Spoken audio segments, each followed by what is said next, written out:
Eu sou Aline Watanabe e encontrei no maternar minha realização pessoal e profissional. Eu sou Carol Souza e vivencio a maternidade de maneira leve e feliz.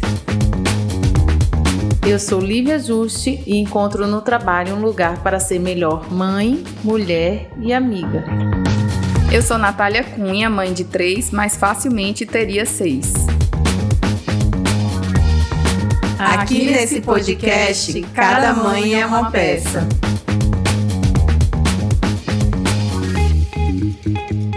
Chegou o melhor dia da semana, o dia de mais um podcast, nosso podcast Trupe de Mãe, aqui onde cada mãe é uma peça. Hoje é um episódio muito especial pra gente, é um episódio que a gente vai falar de situações que falam a muitas mães, ao coração de muitas famílias. Então, se você gosta, se você quer participar, curte, compartilha, deixa sua mensagem aqui no nosso comentário, a gente vai adorar receber sua história. Maria Bethânia, na abertura de uma turnê conturbada, antes de cantar, iniciou sua fala dizendo: antes de julgar a minha vida, o meu caráter, calço os meus sapatos e percorro o caminho que eu percorri. Viva as minhas tristezas, as minhas dúvidas e as minhas alegrias. Percorra os caminhos que percorri, tropece onde tropecei e levante-se assim como fiz. A nossa convidada é a mãe da Helena e do Vicente e ela veio para nos ensinar sobre perdão, generosidade, frustrações, dores, curas e alegrias. Seu nome é Nauane Sabel, ela é digital influencer de maternidade e ela mais do que ninguém sabe a dor e a delícia de ser o que é. Seja muito bem-vinda, Nauane. Obrigada, foi emocionante.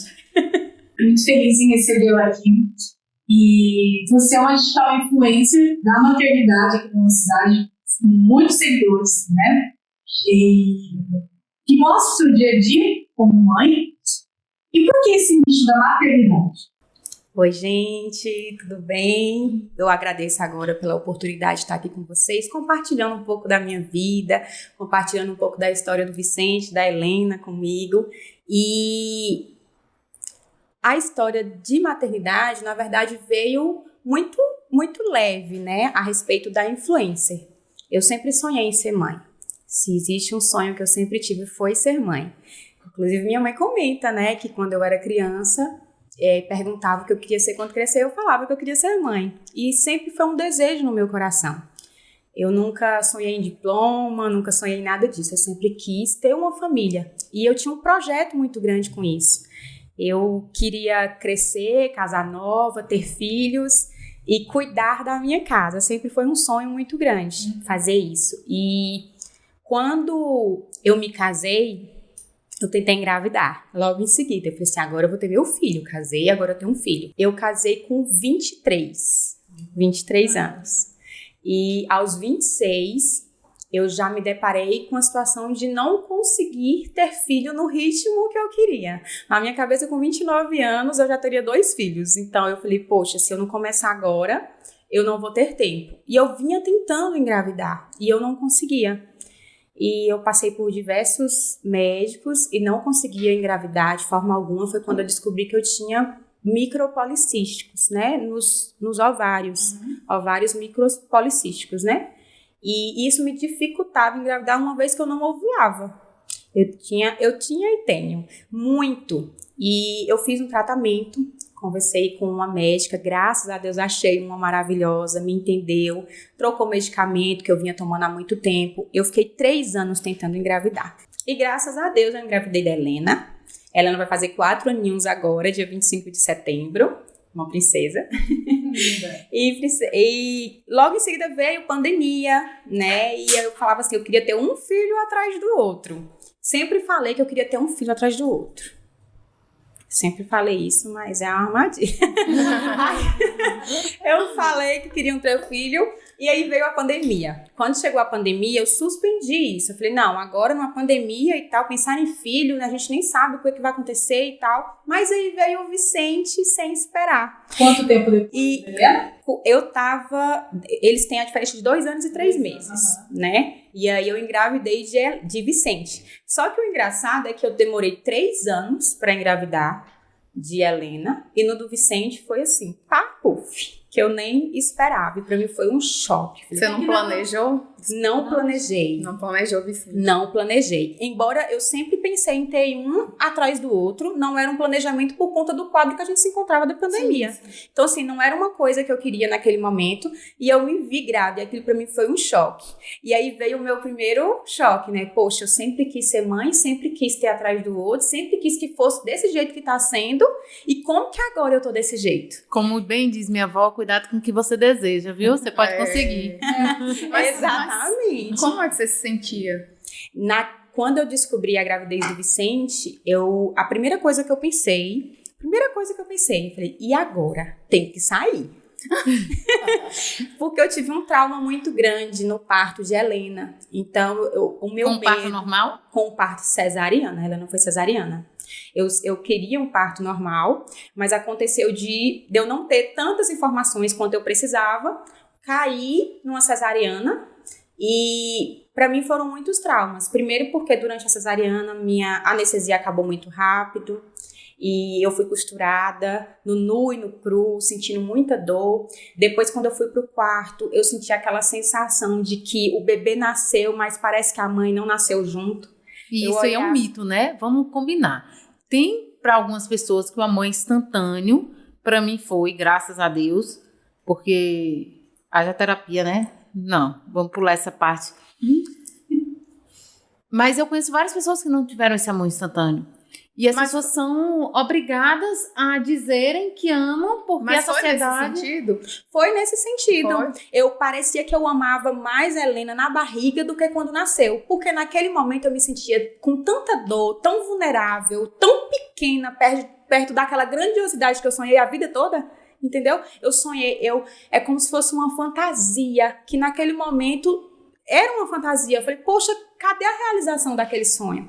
Eu olhava pra Helena assim do ladinho, dentro daquele bercinho, e eu não tinha ainda pegado minha filha no colo, não tinha sentido minha filha, eu não sabia o cheiro da minha filha. E aquilo me doía, porque eu sentia muita dor, não conseguia me mexer. Eu me fiquei emocionada. Inclusive, na hora da minha cesariana, o doutor falou assim pra mim, olha mãe, eu vou fazer sua cicatriz bem baixinha, o corte aqui bem baixinho, porque na próxima gestação sua vai ter que ser cesariana de novo. Nossa. Então ele afirmou uma coisa, entendeu? De um trauma. Corta minha expressão. Não, deixa a sua expressão. Não, deixa a tua expressão, porque você vai falar sobre isso. E... Ai, não tenho paciência, desculpa. É porque tem coisa que eu escuto que eu não aguento mais ouvir. Não, mas eu acho que você é o momento de você, tipo... É o momento de você aparecer aí. A ideia gente, não caia nisso. Não, mas não caio nisso, porque... Não, então bem, é porque às vezes... Corta e vai iniciar agora. Não corta não, permanece. Não, é porque, assim, né, às vezes existe uma situação ali, mas é porque cesariana é uma cirurgia, né? E a cirurgia, elas têm que ter indicação clínica.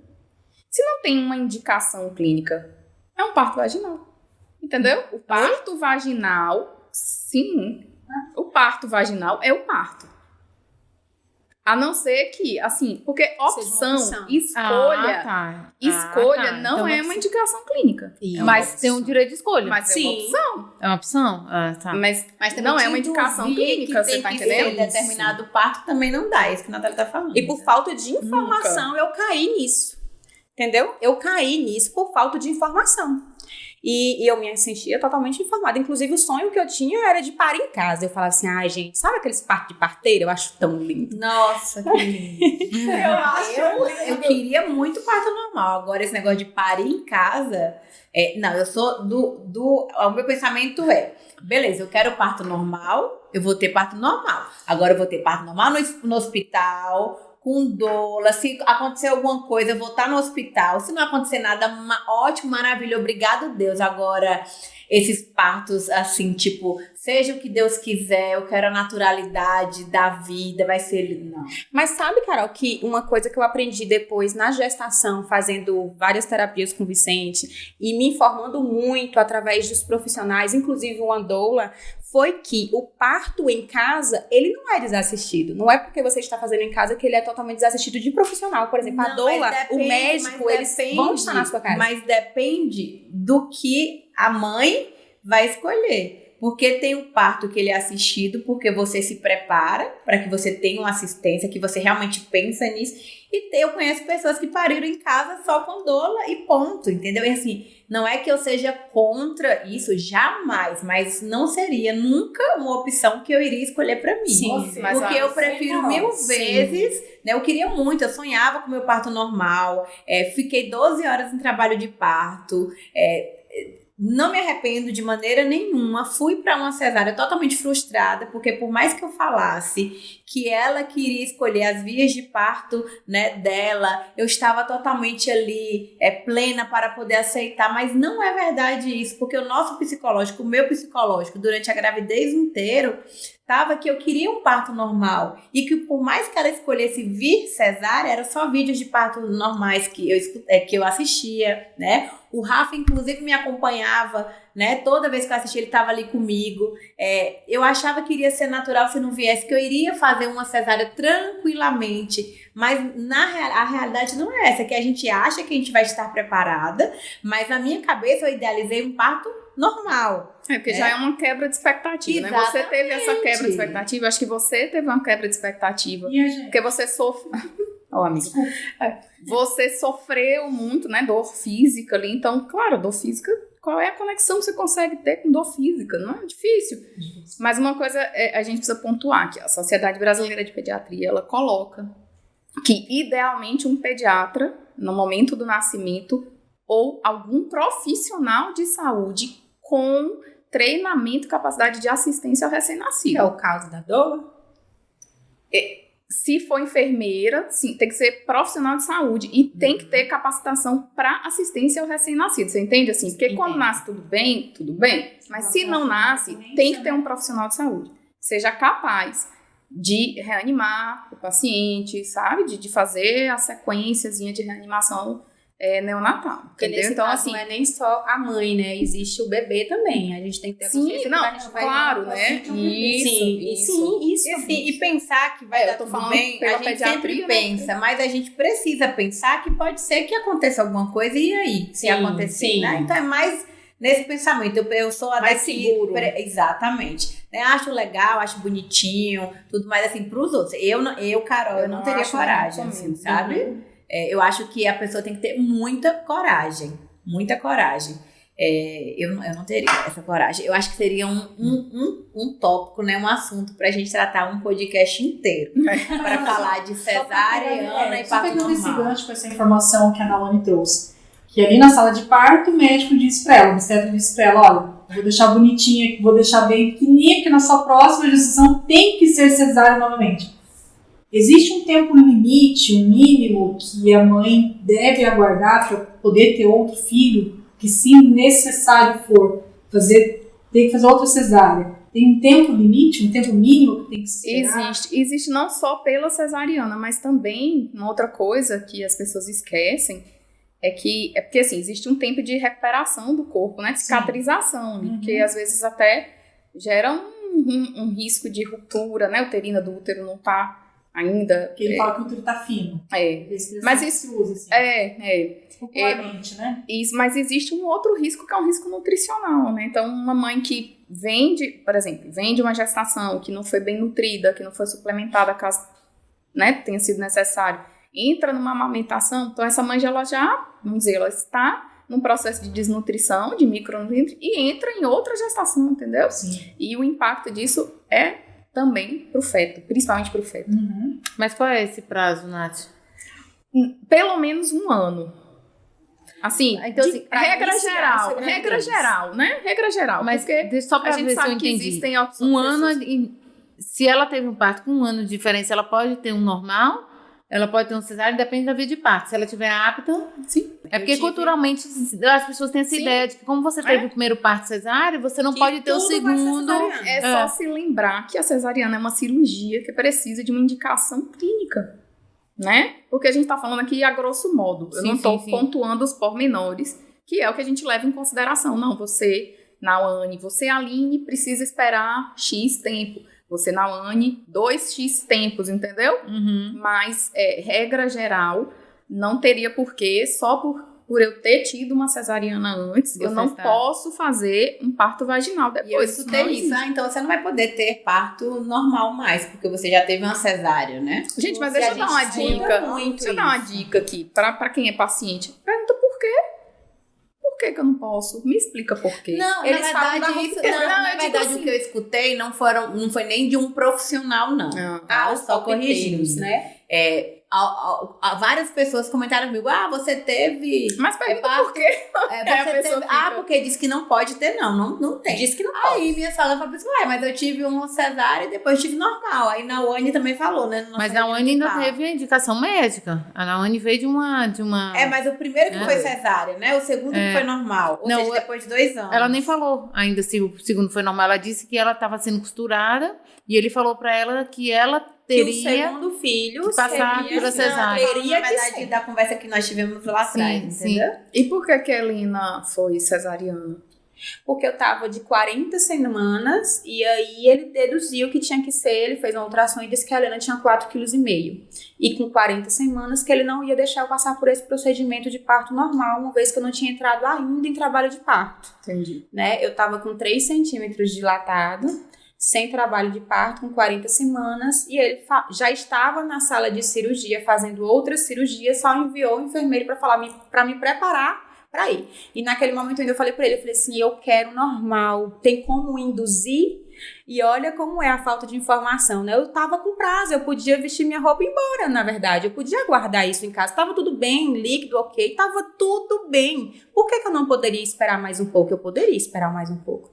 Mas aí eu acredito que, enfim, é tudo que acontece muito, na verdade, isso, né? As pessoas, elas induzem que a gente faça isso de forma errada, né? Porque, na verdade, se existe o desejo e uma indicação médica, como a senhora acabou de falar, que é o parto vaginal, por que não esperar uma vez que tá tudo bem, né? Gente, mas é porque, assim, são várias coisas que envolvem, né? Vai ter aquele grupo de médicos que vai ser a favor do normal. Sim, tem cesariana. Vai ter um grupo de médicos que vai ser a favor de cesariana. O que envolve uma cesariana? É muito mais custo de muita coisa.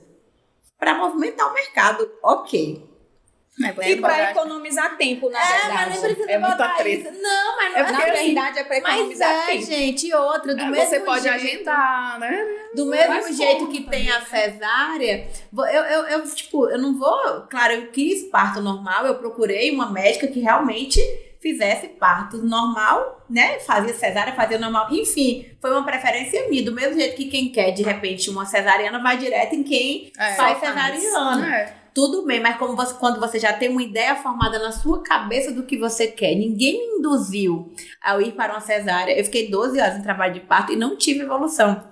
Mas essa informação não é para todo mundo que ela chega. Aí você tá ali, perto de parir, tá inchada, tá ansiosa, tá com medo. Aí um misto de sentimentos que vem ao mesmo tempo. Aí o médico que tá cuidando de você, desde quando você engravidou, fala não. Você vai ter que fazer uma cesárea. Se você não confiar no médico que tá te acompanhando durante os 9 meses ali e fazer o que ele tá te falando, você vai confiar em quem? Mas não, esse médico foi o médico que te acompanhou ou não? Acho que você... Não, sabe, o grande problema é que a maioria das pessoas, elas não têm um acompanhamento com o mesmo médico, que é o mesmo que vai fazer o parto. A maioria das pessoas, elas passam por um sistema, né, inteiro, com vários médicos o tempo inteiro, e quando chega na hora de parir é outra pessoa que nunca nem viu na vida, que nem sabe o nome. Exatamente. Entendeu? Então, assim, a maioria das pessoas passam por isso. Exatamente. Então, quando a gente não vai atrás das próprias informações e tenta de alguma maneira ter essas informações, a gente vai leiga pra lá, chega lá, não entende nada, tudo que disser você vai aceitar, porque a gente tá vulnerável. Claro, porque geralmente, né,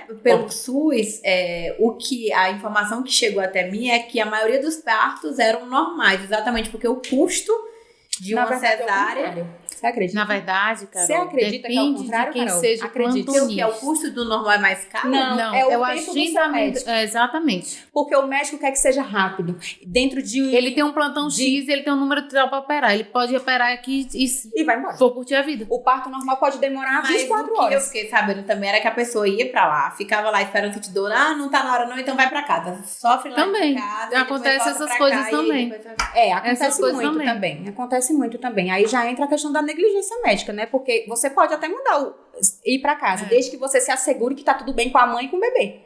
Não tem problema nenhum você esperar na sua casa. Mas tá tudo bem? Você me diz que tá tudo bem, eu vou pra casa. Agora, mandar uma mãe que tá sangrando, que eu já vi N casos, como eu tô na área da maternidade, isso chega pra mim o tempo inteiro. Mandar uma mãe sangrando pra casa, sem saber como é que tá o bebê. Mandar uma mãe que tá escorrendo líquido amniótico, sem saber quanto tá esse líquido amniótico dentro da barriga dessa criança.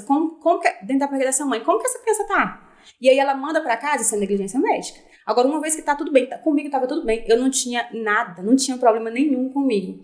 Hoje eu sei que eu podia ter ido pra casa e voltado com alguns dias em trabalho de parto. Por quê? Porque no do Vicente eu me informei suficiente eu me informei muito pra saber quando que até onde eu poderia esperar. Até quando, quais informações que o meu próprio corpo passa pra mim. O meu corpo está dizendo que eu estou entrando nos pródromos. Então eu tenho que aguardar, eu posso aguardar. E é tão extensa essa questão de saber, né, que o seu corpo ele trabalha para isso e que existem coisas que acontecem que você pode aguardar, que as pessoas nem sonham, as pessoas não sabem o que é um tampão, né? As pessoas não sabem que vai saindo e que pode sair tudo de uma vez, que pode sair aos poucos e que pode nem sair. Não saiu, meu caso não saiu. Então assim, são detalhes assim que as pessoas são detalhes tão importantes que se todo mundo se informasse o mínimo que fosse, não passava por tantas violências obstétricas, porque para mim, eu passei por uma violência psicológica. E obstétrica também, porque... Sim. Aí o trauma você vai levar pro resto da isso vida, também. né? Sim, porque o momento quando mais eu lindo engravidei, que você olha aí, deseja viver. era algo que eu sonhava. Olha, era algo que eu sonhava. Ter um atrás do outro. Foi planejado a minha vida inteira. Mas quando eu tive a notícia, eu lembrei do trauma. E na gestação do Vicente, eu fiquei os 9 meses fazendo terapia. Porque eu chegava pra fazer a minha consulta e tudo que eles me perguntavam, eu falava, e o parto? Aí a doutora falou pra mim, Nau, eu acho que você precisa de um acompanhamento. Eu vou te indicar, me prescreveu e você vai conversar com a pessoa. Porque a gente ainda tá no 4º mês, você só me pergunta do parto. Era nítida a sua preocupação com isso. Demais. Mas uma pessoa demais. que foi costurada, sem anestesia, minha filha, eu também estaria preocupada com o parto. Eu ia falar, esse menino vai ser pela boca, mas não. E Lívia, a única informação que eu tinha até aquele momento que eu recebi o meu positivo era essa. Eu vou ter que fazer outra cesariana, porque o médico me afirmou que eu teria que fazer outra cesariana. E eu tinha aquela... Como foi que veio? Não, eu quero parto normal, eu vou parir normal. Você foi amadurecendo isso, né, ao longo do tempo. Uma informação veio Essa pra você. informação, ela veio, tipo, direta pra você? Ou você também ficou leve em saber, assim, não, pode ser um parto normal, pode ser uma cesárea, mas eu sei que eu vou estar sendo assistida de uma outra forma. Depois, com Vicente, você fala, né? Depois de Helena. Sim, como que veio? Informação. Primeiro foi o tal do Google. E aí depois a minha terapeuta falou pra mim, não, e por que você tá com essa... Por que você acha que vai ser outra cesariana? Eu compartilhei, ela falou assim, e quem disse pra você que você não pode ter em outra via? A terapeuta. A terapeuta. Exato. Então aí eu fui buscar mais informação, foi quando eu contratei uma doula, quando ela... E eu não deixava a bichinha... Enquanto eu não mastiguei toda a informação que eu precisava, eu não deixava ela quieta. Mas você E aí ela me falou, não, que dos mesmo riscos. sabendo... Não, você tinha consciência que mesmo sabendo... Porque eu também tinha consciência. Ah, sim, que poderia vir uma cesariana.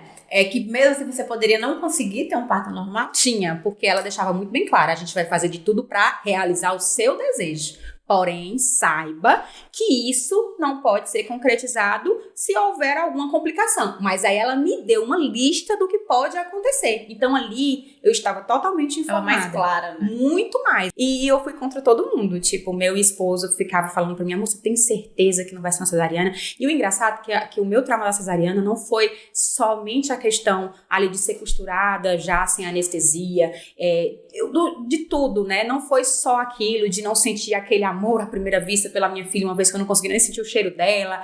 Não foi só isso, mas também a questão de eu, de fato, não me sentir mãe. Eu tinha ganhado um bebê e eu não me sentia mãe. Por quê? Porque eu idealizei aquela situação de quando eu ganhasse um bebê, ia pegar o bebê no colo, sabe? Ia amamentar naquelas primeiras 24 horas. Só que eu tenho noção, ainda bem que a Helena foi muito consciente, dormiu o tempo todo. E me permitiu não fazer isso, porque eu não conseguia. Foi colocado, meu esposo colocou ela, eu não conseguia virar o meu rosto. Então você não amamentou ela nas primeiras 24 horas? Não. E eu fiquei 15 dias dentro da minha casa, que eu não recebi visita, e as pessoas que entraram na minha casa pra me visitar, elas falavam assim pra mim, não, eu nunca vi isso na minha vida. Meu corpo tremia, eu sentia dor durante 15 dias. Meu esposo me levantava, meu esposo me sentava no vaso, meu esposo me levantava. Tudo era com muita ajuda.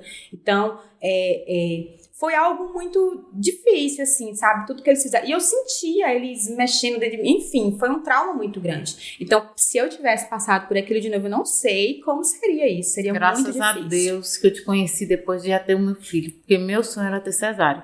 Dormir e acordar com o bebê. Não precisa nem dormir, né? Que a gente ficou com o olhinho lá, olhando tudo. E o próximo? Que ótimo. E a minha cesárea foi o oposto. O oposto. Foi o parto dos sonhos. Sabe o parto dos sonhos? Aquele que você disse que idealizou? Eu tive. Graças a Deus. Eu deitada, bonitinha, o menino saindo. Maquiada. E ela tava me zombando, né? Que eu mostrei uma foto. E era maquiada. Eu falei assim, eu me maquiei pra tanta festa estranha, com gente esquisita. Eu não ia maquiar pra ver meu filho. Seu filho. 6 horas da manhã. Tava lá, ó. Toda trabalhada no salão. A cesariana te dá essa oportunidade, né? De você se maquiar, porque você tá sem dor. Ai, mulher, eu passei a noite inteira debaixo do chuveiro. Pois é, com a equipe que eu escolhi, com a pediatra da minha confiança. Então, quando o Bernardo veio, eu tava aqui, plena, já procurando um ângulo Pra ficar melhor na foto. pra ficar melhor a foto. E ele veio. Então, assim, eu tenho boas lembranças do parto. Se eu tivesse um outro filho, seria cesárea, sem indicação clínica, por opção.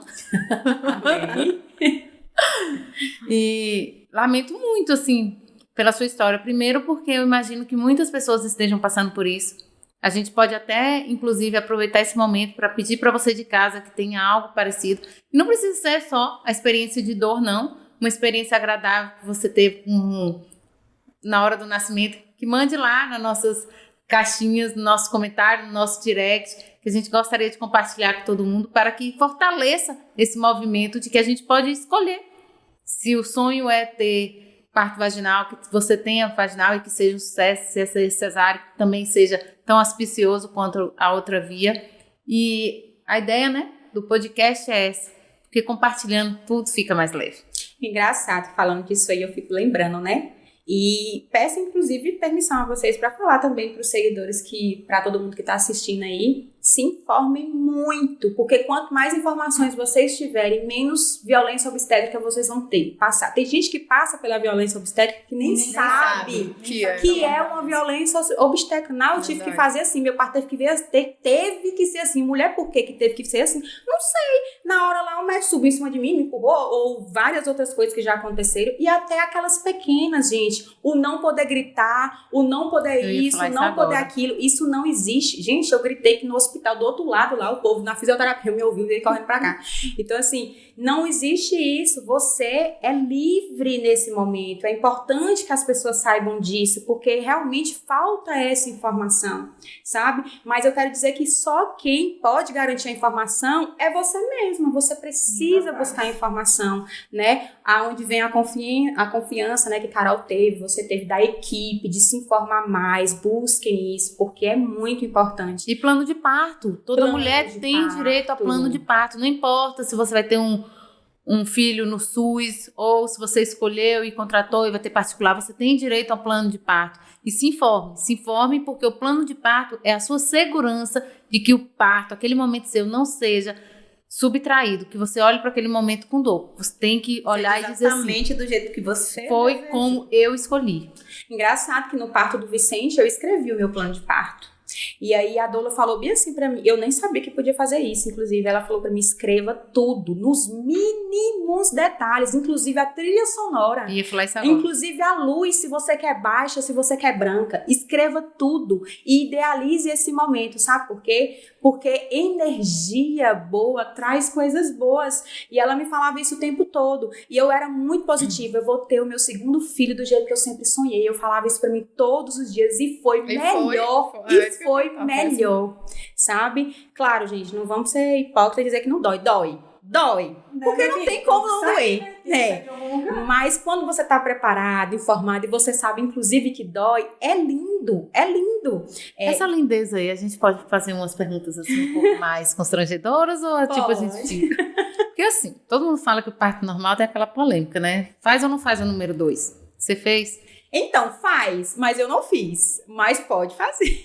Acho que é a curiosidade de todo mundo, né? Inclusive, fala a força, né? que a força é dessa. Gente, a força que é pra colocar é a força do número 2. Qual é a sua visão, Nath?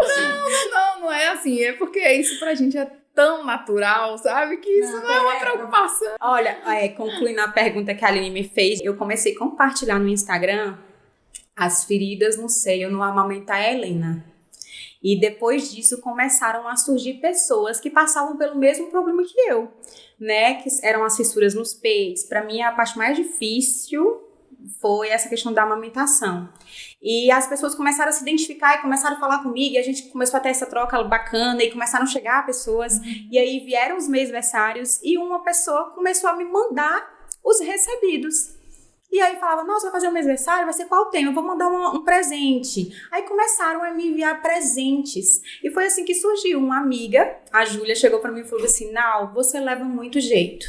Depois que você começou a publicar, isso pra mim eu tenho vendido muito. Por que você não trabalha com isso? Eu falei, oi, existe trabalhar com isso? Eu nem imaginava. O que você fazia antes? Antes eu era caixa de um mercado. Eu trabalhava com meu tio em um mercado de bairro. E eu fui caixa até o dia que eu falei que eu vou parei. E aí eu deixei bem claro, olha, eu não vou voltar pro mercado, porque eu sempre sonhei ser mãe e cuidar da minha casa, e agora vai ser a oportunidade de eu fazer isso. Nessa hora, rufem os tambores, porque vocês sabem que eu fico toda arrepiada, né? A pessoa que tem um desejo desse, pra mim, certa não é, mas vamos lá. Queria a mulher cuidar da minha casa, dos meus filhos, do meu marido, sempre foi um sonho mesmo, assim, ser dona do lar e mãe em tempo integral. E continuo sendo mãe em tempo integral, porém não cuido tanto assim do lar, nesse sentido de só ficar em casa. Mas sempre foi um sonho muito grande. Eu fui, entre aspas, né, porque eu tive uma pessoa que me criou, então eu fui órfã de mãe. Minha mãe faleceu quando eu tinha 1 aninho de idade. E eu não fui criada também com meu pai biológico. Então, talvez esse desejo de ter família, de estar com filho, talvez tenha vindo disso. Eu acredito, inclusive, que foi, porque embora eu não tenha sentido a falta, porque tinha alguém que supria aquilo ali, graças a Deus eu tive uma mãe, eu tive um pai, alguém que me amou tanto quanto, mas a gente tem esse sentimento, sabe? E eu sei que saiu daí, eu sei que se... é um pouco delicado.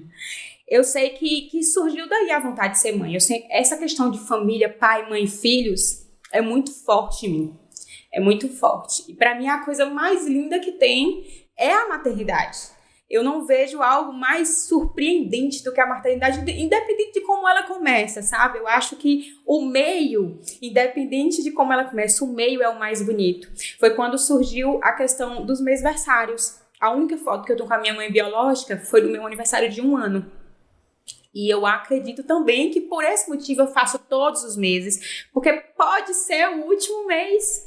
Nós não sabemos como vai ser amanhã, porque amanhã só a Deus pertence. Então a gente tem que viver o hoje intensamente. E eu sinto isso, que se ela não tivesse vivido o meu primeiro ano intensamente, eu não teria nenhuma foto com ela. Talvez tenha sido isso, sabe? Eu e a Aline, a gente sempre te acompanha, tá? Tranquilo. A gente sempre acompanha. Eu nem olho pra ela já. É nóis. E eu acredito que sim, essa vontade sempre foi essa. Então, assim, eu saí do caixa do mercado, fui viver a maternidade de forma intensa, como eu sempre sonhei. E aí eu descobri um monte de desafio, de obstáculos que eu esqueci de pontuar isso quando eu sonhava. Mas eles existem, né? A fissura no peito, as noites mal dormidas, menino que faz número 2 a cada 5 minutos, você não consegue descansar. Existem várias outras coisas que acontecem na maternidade que a gente não pode romantizar, porque elas existem, as pessoas... A gente tem que saber, sim, que realmente nasce uma leoa. Talvez não nasceu a mãe ali no primeiro momento, mas a leoa, ela nasceu, porque a gente é forte desde o primeiro momento. A gente suporta por eles. A gente é muito forte.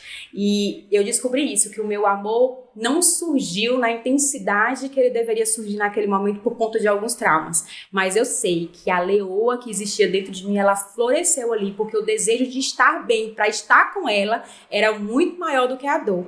Mas a gente não pode deixar de tratar essas dores, né? Para que não reflita durante a nossa vida, para que não venha, né, com os outros filhos, que foi o que aconteceu comigo no caso do Vicente. E a gente tem obstáculos o tempo todo. Mas assim, vamos lá, abrir um parêntese, porque ela sonhou ser a dona de casa, bonitinha, que bota a mesa, toda frufruzinha, da xícarazinha combinando. E quando esse sonho se realizou... Conta aí, Nath. Quando ele se realizou, que deu 4 meses, quando a Helena completou 4 meses, que eu olhei para aquelas paredes, eu já não aguentava. Eu disse, meu Deus, socorro. É gostoso cuidar de neném, porém todo mundo sabe que ser dona do lar, somente do lar, a gente não cuida só de neném, a gente cuida de neném, de casa, de marido, de comida, de a louça que você lava e volta, lava de novo, lava de novo, volta, lava de novo. E quando você chega no fim do dia, você olha e fala assim, não acredito, não. Parece que ninguém limpou essa casa. Não, Anny, e como que depois que você começou a divulgar essas coisas no seu Instagram, você percebeu, eu me encontrei, é isso que eu quero, mesmo sem saber de fato como que aquilo acontecia, mas de você se identificar e no início você achava que era algo que você conseguisse conciliar melhor estando em casa e trabalhando, trazendo essas dicas de maternidade. Quando que você parou e falou, é isso que eu quero, eu me encontrei? Exatamente nisso aí. Eu parei e vi que era uma oportunidade de eu juntar o útil ao agradável. Eu podia estar do lado da minha filha e podia também trabalhar. Porque uma vez que eu compartilhava, eu já comecei a entender isso como um trabalho. As pessoas se identificavam, compartilhavam, estavam ali e elas que me deram a credibilidade. Parece, né? Isso, elas que me deram essa credibilidade. Foi elas que com os comentários, com as respostas, falaram assim, não, você leva jeito pra isso. Eu entendia dessa forma. E eu sempre gostei muito de conversar, de compartilhar, de ajudar. Inclusive, depois que eu tive Helena, surgiu até o desejo de fazer uma psicologia, porque eu gostava de entender como cada um engraçado, que o meu caso foi diferente de Lívia, que foi diferente, sabe? Eu entendia as coisas de formas diferentes e comecei a compreender a maternidade de uma forma diferente, porque cada um é única na sua maternidade, embora a gente passe pelas mesmas coisas. Como é incrível, né? E aquilo me deu uma vontade, eu falei, poxa, eu vou fazer uma coisa para estudar essa cabeça aí, essa psicologia aí. Mas também já passou. Mas, no meio desses compartilhamentos, eu comecei a entender tudo que muitas mães passam, né? Os julgamentos, os palpites. O engraçado é que a gente não pode falar que a gente não está bem porque o nosso bebê está bem. Quão ingrata você é, né? Falar que tá cansada, falar isso, falar aquilo, sendo que o seu bebê tem saúde. Poxa, sabe? Muitas cruel, mães... né? Acho que é cruel. Cruel, sabe? E tem que mães... mascarar, né? Sim, tem mães se roendo por dentro por não poder falar isso porque vão julgar. Porque às vezes só desculpa, não. Às vezes só de você falar assim, tô cansada, e alguém falar assim, eu sei, sabe? Tipo assim...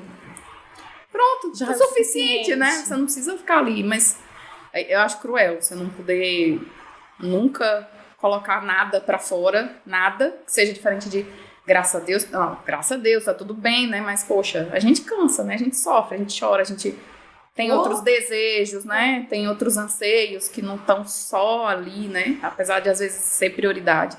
Mas eu acho cruel alguém dizer que a gente não pode... reclamar, não pode dizer que tá cansada, não pode, né, querer outras coisas, né? Existe sempre aquele meio termo ali, né? Eu costumo dizer assim, existe sempre algo por trás ali. Por trás de um filho limpo, por trás de um filho arrumadinho, bonitinho, tem uma mãe, sim, que se esforçou para aquilo ali. Claro. E engraçado... E na maioria das vezes é a mãe descabelada, que o pai saiu lindo na foto e todo mundo fala, você não tira foto com seu filho, porque eu tô batendo na foto, viu? Descabelada. Desgrenhado, sem maquiagem. E correndo e falando, arruma a roupa do menino, bota o sapatinho.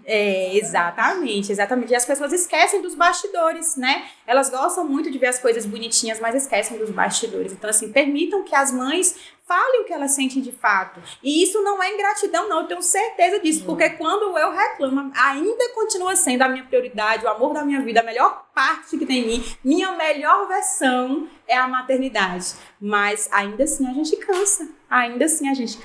Carol. E não é de ser mãe, né? Deixar bem claro que a gente cansa e não é de ser mãe. Exato, é de tudo que existe. Tudo que envolve, né? Tudo que envolve, né, o trabalho todo.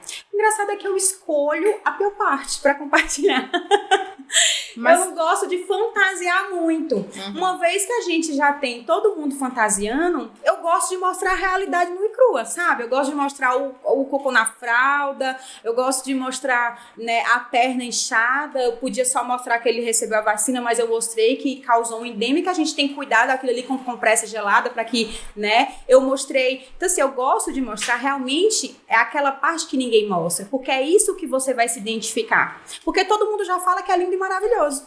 E a parte que não é, que ninguém mostra, a parte que eu acordo exausta, mas ainda assim eu preciso levantar, guerrear, essa parte aí que ninguém mostra, sabe? A parte que eu não dormi a noite toda, a parte que eu passei ninando o menino, a parte que as dúvidas, né? As polêmicas, a parte que eu precisei ali, eu compartilho muito a questão da lavagem nasal, né? Porque eu nunca vi um negócio de que menino parece que não para de gripar nunca mais, né? Se não tá gripado o nariz mesmo, assim sai escorrendo. Eu nunca vi um negócio parecido com esse, independente da idade. Se não tá gripado, o nariz escorre. Então, assim, e essas dúvidas geram muito. Não, eu tô com medo de mandar pra escola porque a criança... Gente, imunidade, gente, vai acontecer na sua casa também, gente, vírus, sabe? Essas coisas assim, gente, sai da bolha, né? Eu costumo compartilhar muito isso. Fui muito julgada, inclusive, a respeito disso. Eu não tenho rede de apoio. Eu não tenho uma rede de apoio. Tem gente que tem vozinha, titia, não tenho essa rede de apoio, né? Então, eu preciso dessa rede. Como é que eu vou fazer essa rede? Já completou tem mais de um ano, eu já me sinto confortável em colocar essa criança na escola, por que não? Por que eu não posso colocar essa criança numa escola? Por que eu não posso agregar isso de alguma forma? Mas a gripe. Mas isso vai acontecer. Quem tem filho em casa que nunca foi pra escola e que nunca gripou? Me diz, eu quero saber qual o filho que nunca foi pra escola e que nunca gripou. Se esse filho existir, vocês me contam, porque não existe, né? Nawane, você comentou, quando eu tava falando do parto, que a história com o Vicente parece que foi melhor, que já foi como você planejava, né? Como você sonhou. Como que foi, assim, com o Vicente, né? Qual foi a diferença? O que foi pra você que trouxe de positivo em relação ao parto, ali, o comecinho da história de vida dele? No parto do Vicente, eu posso afirmar que eu me senti aquela mãe que todo mundo fala, né? Eu me senti empoderada. Foi um sentimento totalmente diferente. O parto do Vicente foi lindo. O parto do Vicente foi um parto vaginal. A gente não teve, a gente aguardou o tempo dele. Eu tive 24 horas, né, ali aguardando que ele viesse lá no hospital, viu, Carol? Eu fui pro hospital cedinho, passei o dia inteiro no hospital. Ele veio nascer 7 da noite, via vaginal. Escolhi a posição que eu estava mais confortável. Ele nasceu com uma trilha sonora que eu não tinha escolhido para a hora do parto, mas a trilha era linda. E foi lindo, assim, foi lindo. E na hora que ele coroou, né, o doutor falou pra mim, ele já coroou, recebe o seu filho. Então eu peguei o Vicente, eu catei o Vicente. E quando ele abriu o olhinho dele, a primeira pessoa que ele viu fui eu.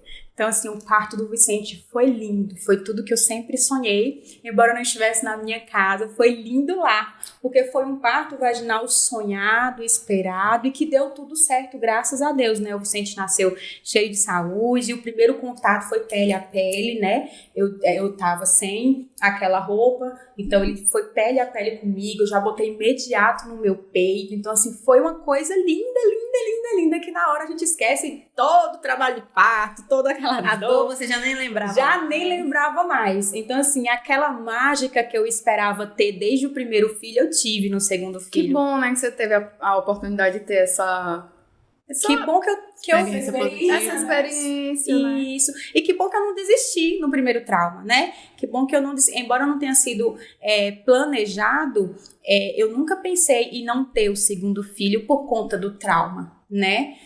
Eu acho que eu não tinha parado meio para pensar quando viria o segundo, mas em desistir não. E muitas mães acabam tendo, né, esse trauma e desistem, porque pensam que, igual o médico me disse que vai ser cesariana de novo, pensa que vai sofrer de novo, que vai passar tudo de novo. E cada experiência é única, cada filho é único, cada parto é único, cada momento é único. A gente não consegue ter o repeteco, né, em todas as vezes. Então, cada momento é muito único. Então, a gente não pode desistir, porque eu sonhei, eu escrevi um trabalho de parto e foi perfeito. Foi melhor do que eu cortei o cordão umbilical. Eu cortei. Então, assim, foi lindo, mulher. Foi lindo de todas. Você registrou? Eu registrei com foto. Infelizmente, eu não pude gravar. Quando você engravidou do Vicente, você ficava imaginando, assim, passava na sua cabeça, meu Deus, eu vou conseguir amar. Será que eu vou conseguir amar ele o tanto que eu amo a Helena? E você tinha medo de não saber como administrar a questão da atenção? Como foi isso depois que você teve o Vicente para ter que administrar 2 crianças? É difícil até hoje, não é fácil não, para administrar 2 bebês, né? Porque eles têm diferença de 2 anos. Então, os 2 querem colo, os 2 precisam de colo.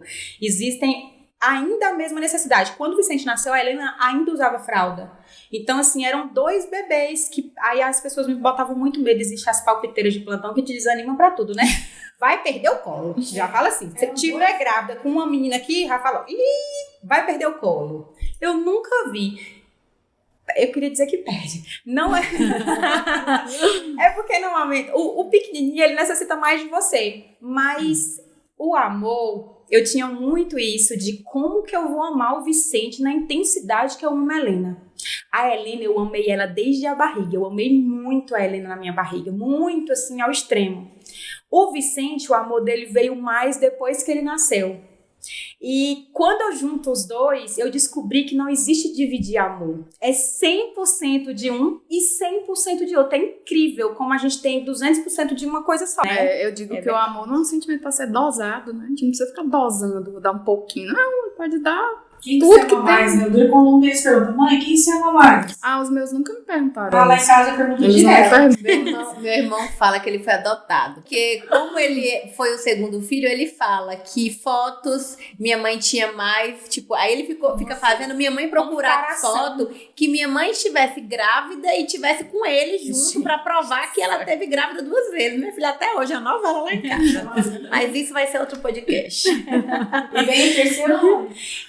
É engraçado que não vai vir um terceiro. Não vai vir porque realmente eu não quero mais filhos. Mas depois de tudo que aconteceu com o Vicente, assim, eu não quero mais filhos, eu não tô mais preparada pra ter filho. O que aconteceu com o Vicente? Vicente, com 5 dias de vida, ele teve icterícia. E a bilirrubina muito alta, a gente teve que voltar, ele foi internado. Mas não é só tomar a luzinha lá? Engraçado, né? Que eu achava também que era só tomar... Na verdade, eu achava que alguns casos nem precisava da luzinha, né? Pediatra. Na verdade, alguns casos nem precisam da luzinha, né, doutora? Pediatra, o que é icterícia? Explica pro pessoal de casa. Gente, a aula, viu? Eu não sei se esse é o objetivo. A icterícia, na verdade, ela é um sinal clínico. Que é o tom amarelado da pele. É isso, icterícia é o tom amarelado da pele. Ela acontece por elevação de uma substância que a gente chama de bilirrubina. Aí, assim, existem vários motivos para que isso aconteça. Existem 2 tipos, né? Bilirrubina direta e indireta. Então, isso também leva em consideração o fato de precisar ir para uma fototerapia, que é a luzinha, vocês estão falando, ou não. Quando que começou essa icterícia, né? O tempo de vida, né? De quantos dias de vida a criança estava. O motivo, a gravidade, o tempo de evolução, então quanto essa bilirrubina vem aumentando com o tempo. Então, na verdade, o critério para essa criança vai para foto ou não é isso, né? Então, quando que começou, o nível de bilirrubina, né? O quanto que tá, aquele nível que a gente faz no exame, e aí a gente até coloca num gráficozinho, né, que chama gráfico de Butani, para ver se essa criança tem risco ou não. Qual é o risco? O risco é a impregnação dessa substância numa área específica do cérebro, que a gente chama de núcleos da base. A gente não sabe ainda o porquê, mas essa bilirrubina, ela gosta dessa área, e quando a criança tem essa impregnação nessa área, né, ali do núcleo da base, ela pode ter uma lesão cerebral e ficar com sequela depois disso, que é o que a gente chama de kerníteros. Isso é identificado nas primeiras horas de vida? Depende de quando vem Mas até icterícia. quantos dias você consegue identificar? Depende da não teve causa. ali nada nas primeiras 24 horas. Mas isso pode vir 10 dias depois, Pode. 15 dias, até quanto tempo depois? Pode vir mais tardio. Quanto mais tardio, menor a chance de ser patológico. De ser uma doença. É maior chance de ser fisiológico. Por exemplo, do aleitamento materno, do leite materno, que são icterícias que vêm, por exemplo, quando a criança não está mamando muito bem. Essas são mais tardias, por exemplo, né? Tem alguma dificuldade na mama ali, não está tendo tanto volume, a criança pode ficar ictérica.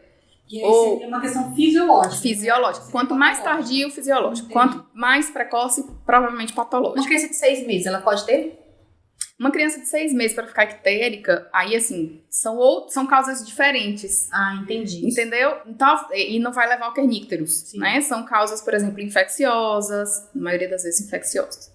A maioria das vezes. A gente tem que pensar que alguma coisa infecciosa aconteceu para que ela nesse quadro. tá levando. Mas essa que o Vicente provavelmente tem, são essas que eu tô falando, né? Que é quando a gente define se vai para fototerapia ou não, que é a icterícia do recém-nascido. Ele chegou aí? Vai até 28 dias Foi de pra vida. foto. Foi pra foto. Inclusive, um médico falou que não precisava, e aí, aquela questão da confiança no pediatra, né? Aí eu vi na doutora Helena aqui, e aí ela olhou a taxa da bilirrubina, ela olhou e falou assim, tá muito alta, vai agora. E foi daqui mesmo, eu fui direto pra foto. Então, assim, a importância, né? Ela falou pra mim, como assim ele não indicou? E aí eu fui correndo e ele ficou 24 horas.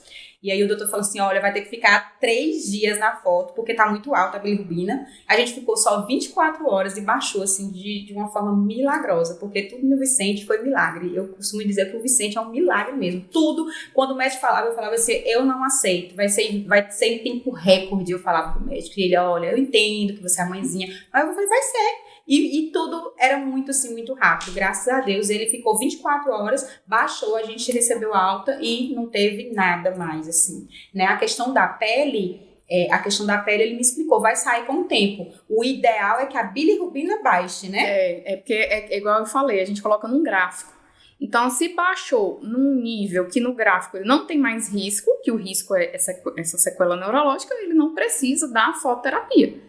Né, porque vai realmente diminuindo aos pouquinhos, né? Conforme as semanas vão passando, vai diminuindo sozinho. Assim. Bom, você teve que tomar um banho também, assim, tinha acabado de sair da UTI, 2 dias depois, a taxa dele também elevou. É banho de quê que eu esqueci? Banho de luz, né? Ele foi prematuro, né? Não, é porque tem gente em casa que... Toma banho de picão, essas coisas? Picão! Sim, O povo falava pra mim... Eu não brigo, mas não faz efeito nenhum. Não, exatamente. As pessoas no meu Instagram, né? Porque Não como brigo eu compartilho tudo... Como eu compartilho tudo, quando eu vi, aí as pessoas começaram a falar, não precisa levar no médico não, o meu também teve. E aí eu dei banho de picão. O que apareceu de picão lá em casa, você não tem noção.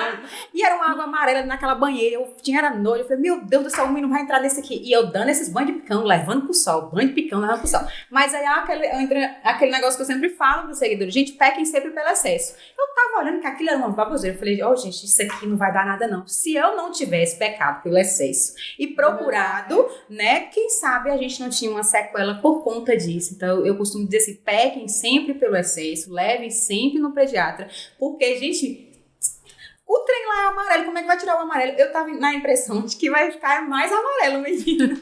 Mas é que é importante isso, porque assim, não funciona, né? Não funciona, não tem base científica nenhuma. É uma questão cultural. Porque a bilirrubina, ela precisa ser convertida numa bilirrubina que a gente chama livre, para ser eliminada. E só quem faz isso é a luz, né? Então o banho do picão não adianta, tem que ser luz.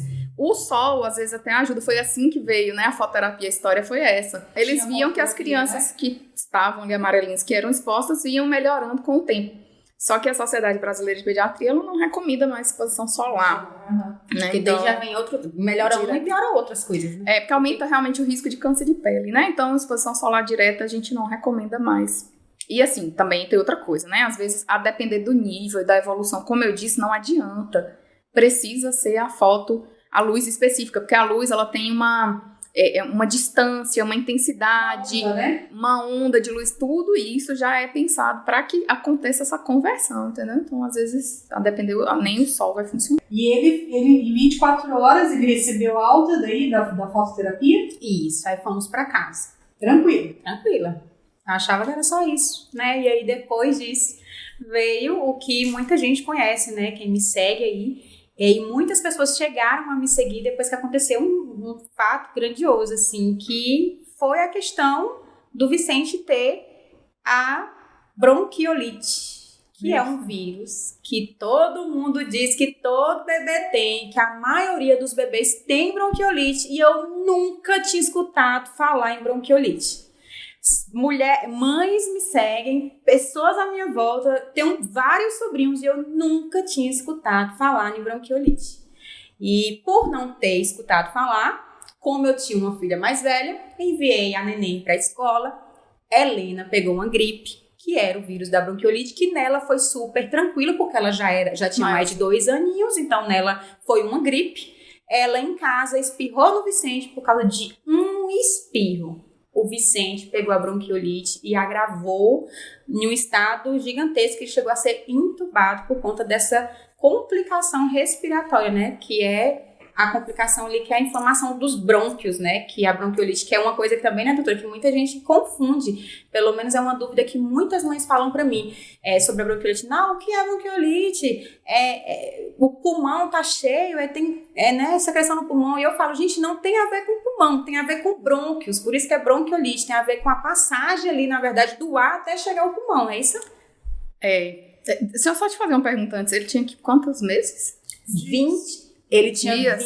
Tinha dias. Eu quero fazer alguns parênteses. Porque, assim, quando eu soube que era você que vinha, né, eu falei, eu tenho que aproveitar para fazer algumas considerações, né, e, assim, coisas importantes.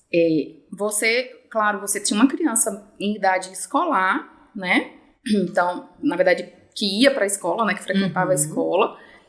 Então, tem alguns cuidados que a gente, por mais que a gente tenha, né, a gente não consegue prever, mas tem outras coisas que a gente consegue controlar. Então, quem é meu paciente sabe que eu sou chata, eu falo para colocar a culpa em mim, porque o vírus, a gente carrega o vírus na mucosa, então nariz, né, boca, saliva.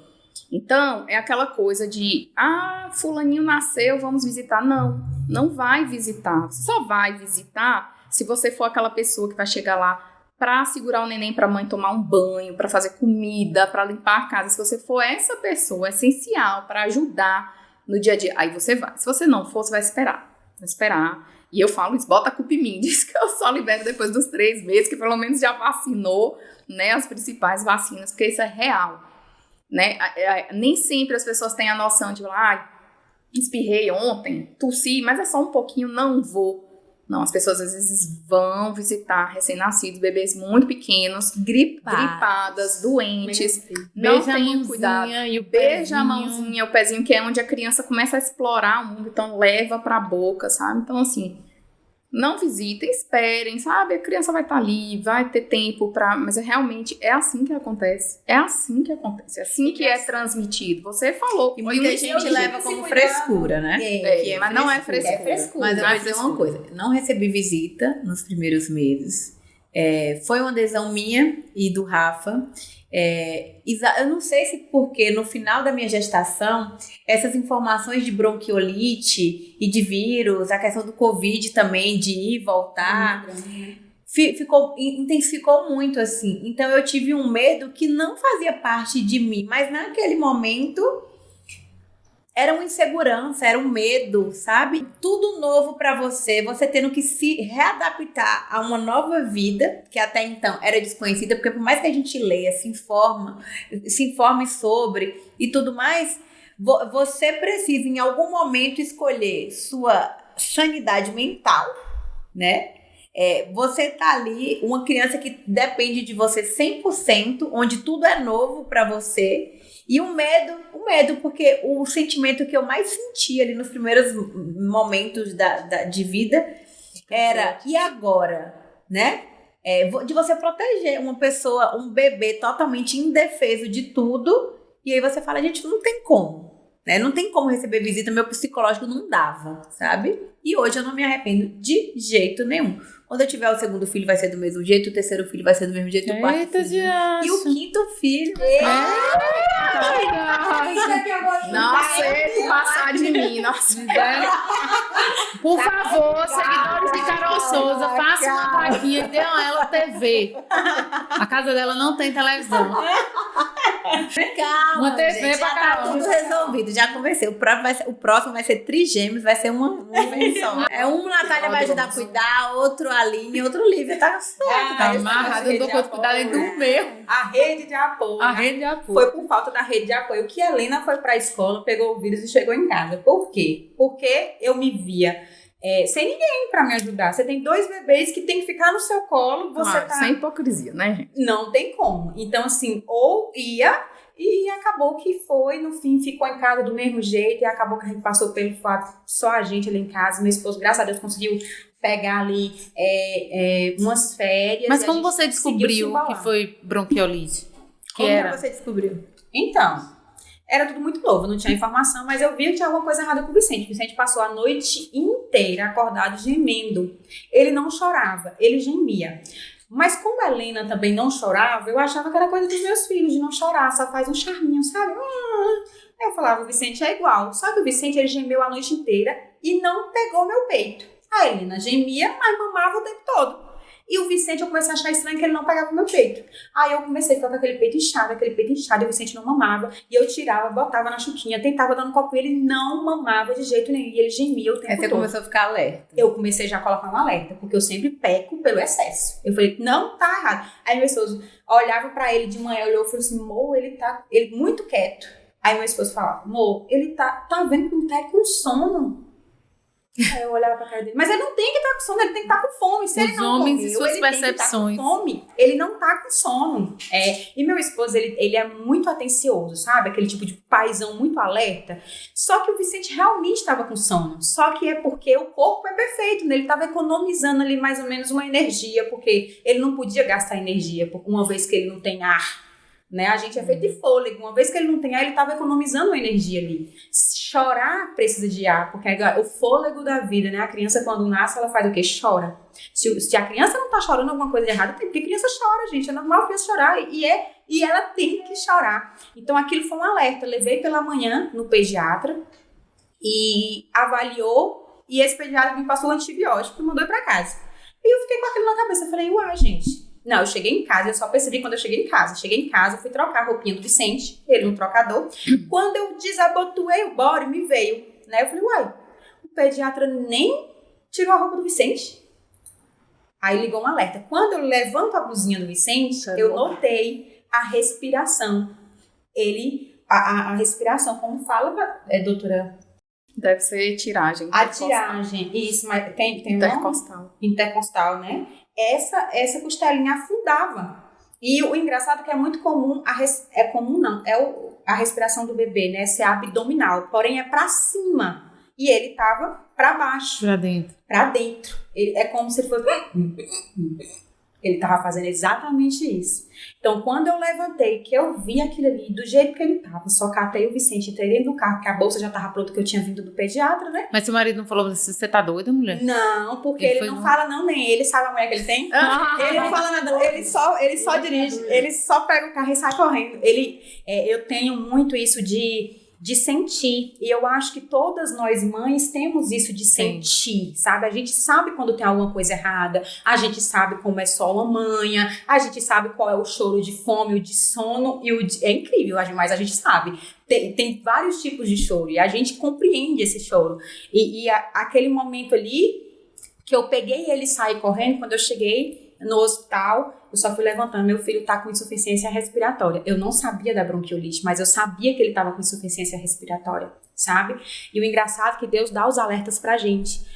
Um dia antes, eu recebi um Reels de uma influencer que falava da bronquiolite. Porém, ela não citava bronquiolite, mas ela falava da dificuldade de respirar, ela falava onde a gente tem que ter o alerta, né? Que é o pescocinho, na costela, ela citava isso. Então, quando eu levantei, que eu vi, eu me lembrei do que eu tinha assistido.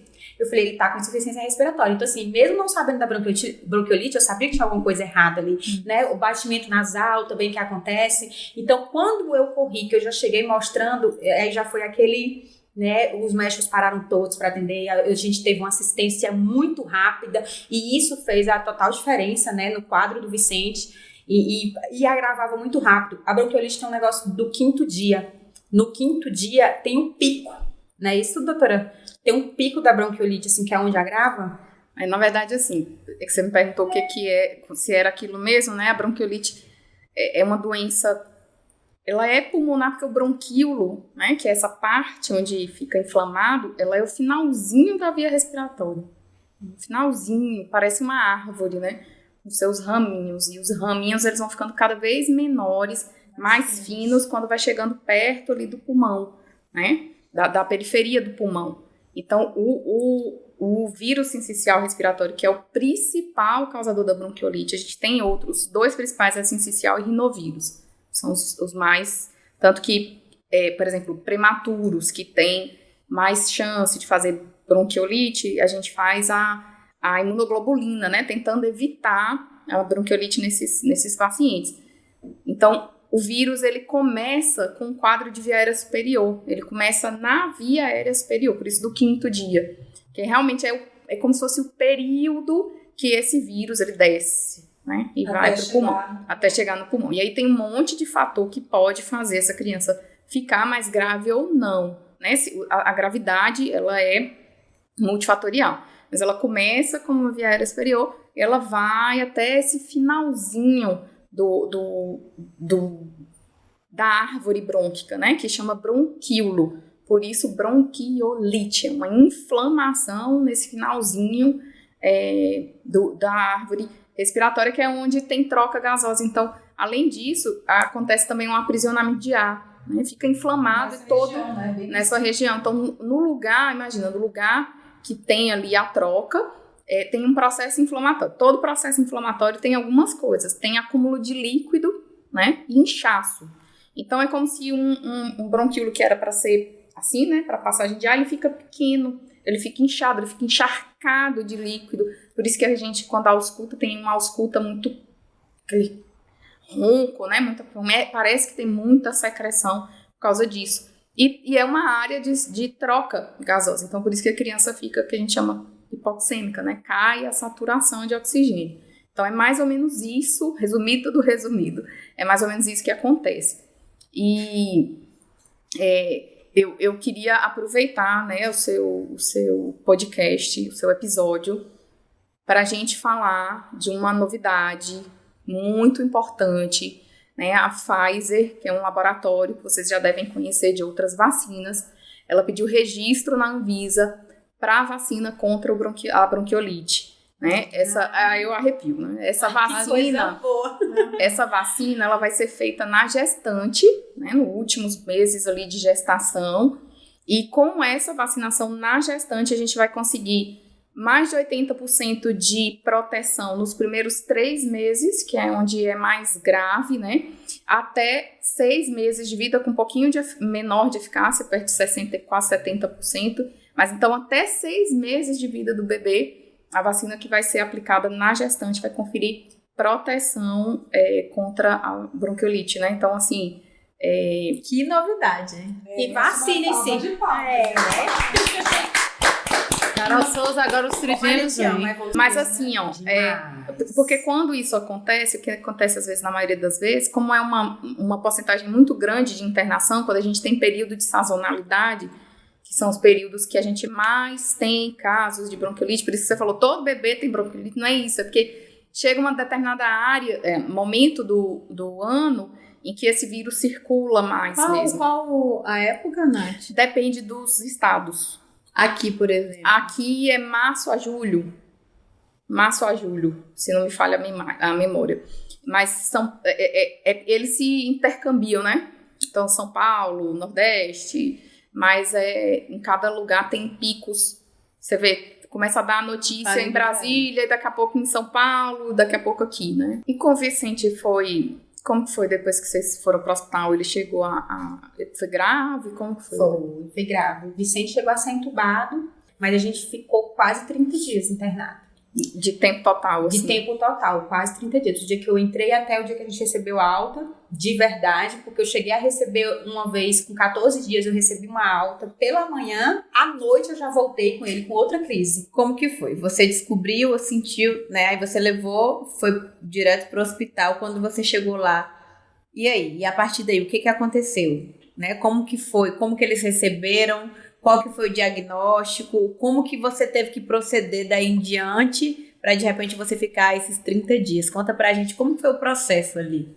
Logo quando eu cheguei... Até para alertar outras mães sim, também. Sim. Logo quando eu cheguei, o diagnóstico ali na pré-consulta já foi bronquiolite. A bronquiolite, pelo que foi passado para mim pelo médico, é algo clínico mesmo. O médico olha, não existe um exame que vai falar lá, deu bronquiolite. Não, é algo clínico, né? O médico olha, ausculta e dá bronquiolite. Ele até me explicou assim, mãezinha, o pulmão, quando a criança tá com pneumonia, ele ronca, porque tá cheio. A bronquiolite, ele chia por conta desse fininho. Aí ele até me explicou, imagina um balão cheio, você pega a ponta do balão e vai soltando aquele ar devagarzinho com ele apertadinho, ele não faz aquele barulho. Pronto, é aquilo ali. Inclusive, o Vicente, ele foi diagnosticado como bebê chiador, bebê sibilante, que é aquele bebê que... Por quê? Porque o caso dele sempre ia e vinha. Então, assim, como não foi uma coisa que, uma semana ele curou e foi pra casa, ele demorou muito a curar, vinham dias e ele tinha muitos picos. Ele ficava bom 2 dias, aí depois ele agravava de novo, com a falta de respiração, aí lá vinha sonda. Vicente usou sonda para comer porque ele não podia mamar, para não se esforçar. Então a gente passava a sondinha pela boca, às vezes pelo nariz, dependia muito do médico que estava no plantão. Uns falavam que era melhor pelo nariz, outros pela boca, porque ele era muito pequenininho. E nessa história ele comia pela seringuinha, ele ficou de jejum muito tempo, ele ficou 0, ele não comia nada muitos dias. Depois ele começou a comer 10 ml, e aí eu tirava do meu peito. Inclusive, é uma coisa que marca muito em mim, porque eu sempre quis amamentar. Eu amamentei a Helena, e quando veio o Vicente, passou por isso, então eu não conseguia amamentar. E lá no hospital eu tinha que tirar, porque dói, né? Incha muito, eu tinha que tirar.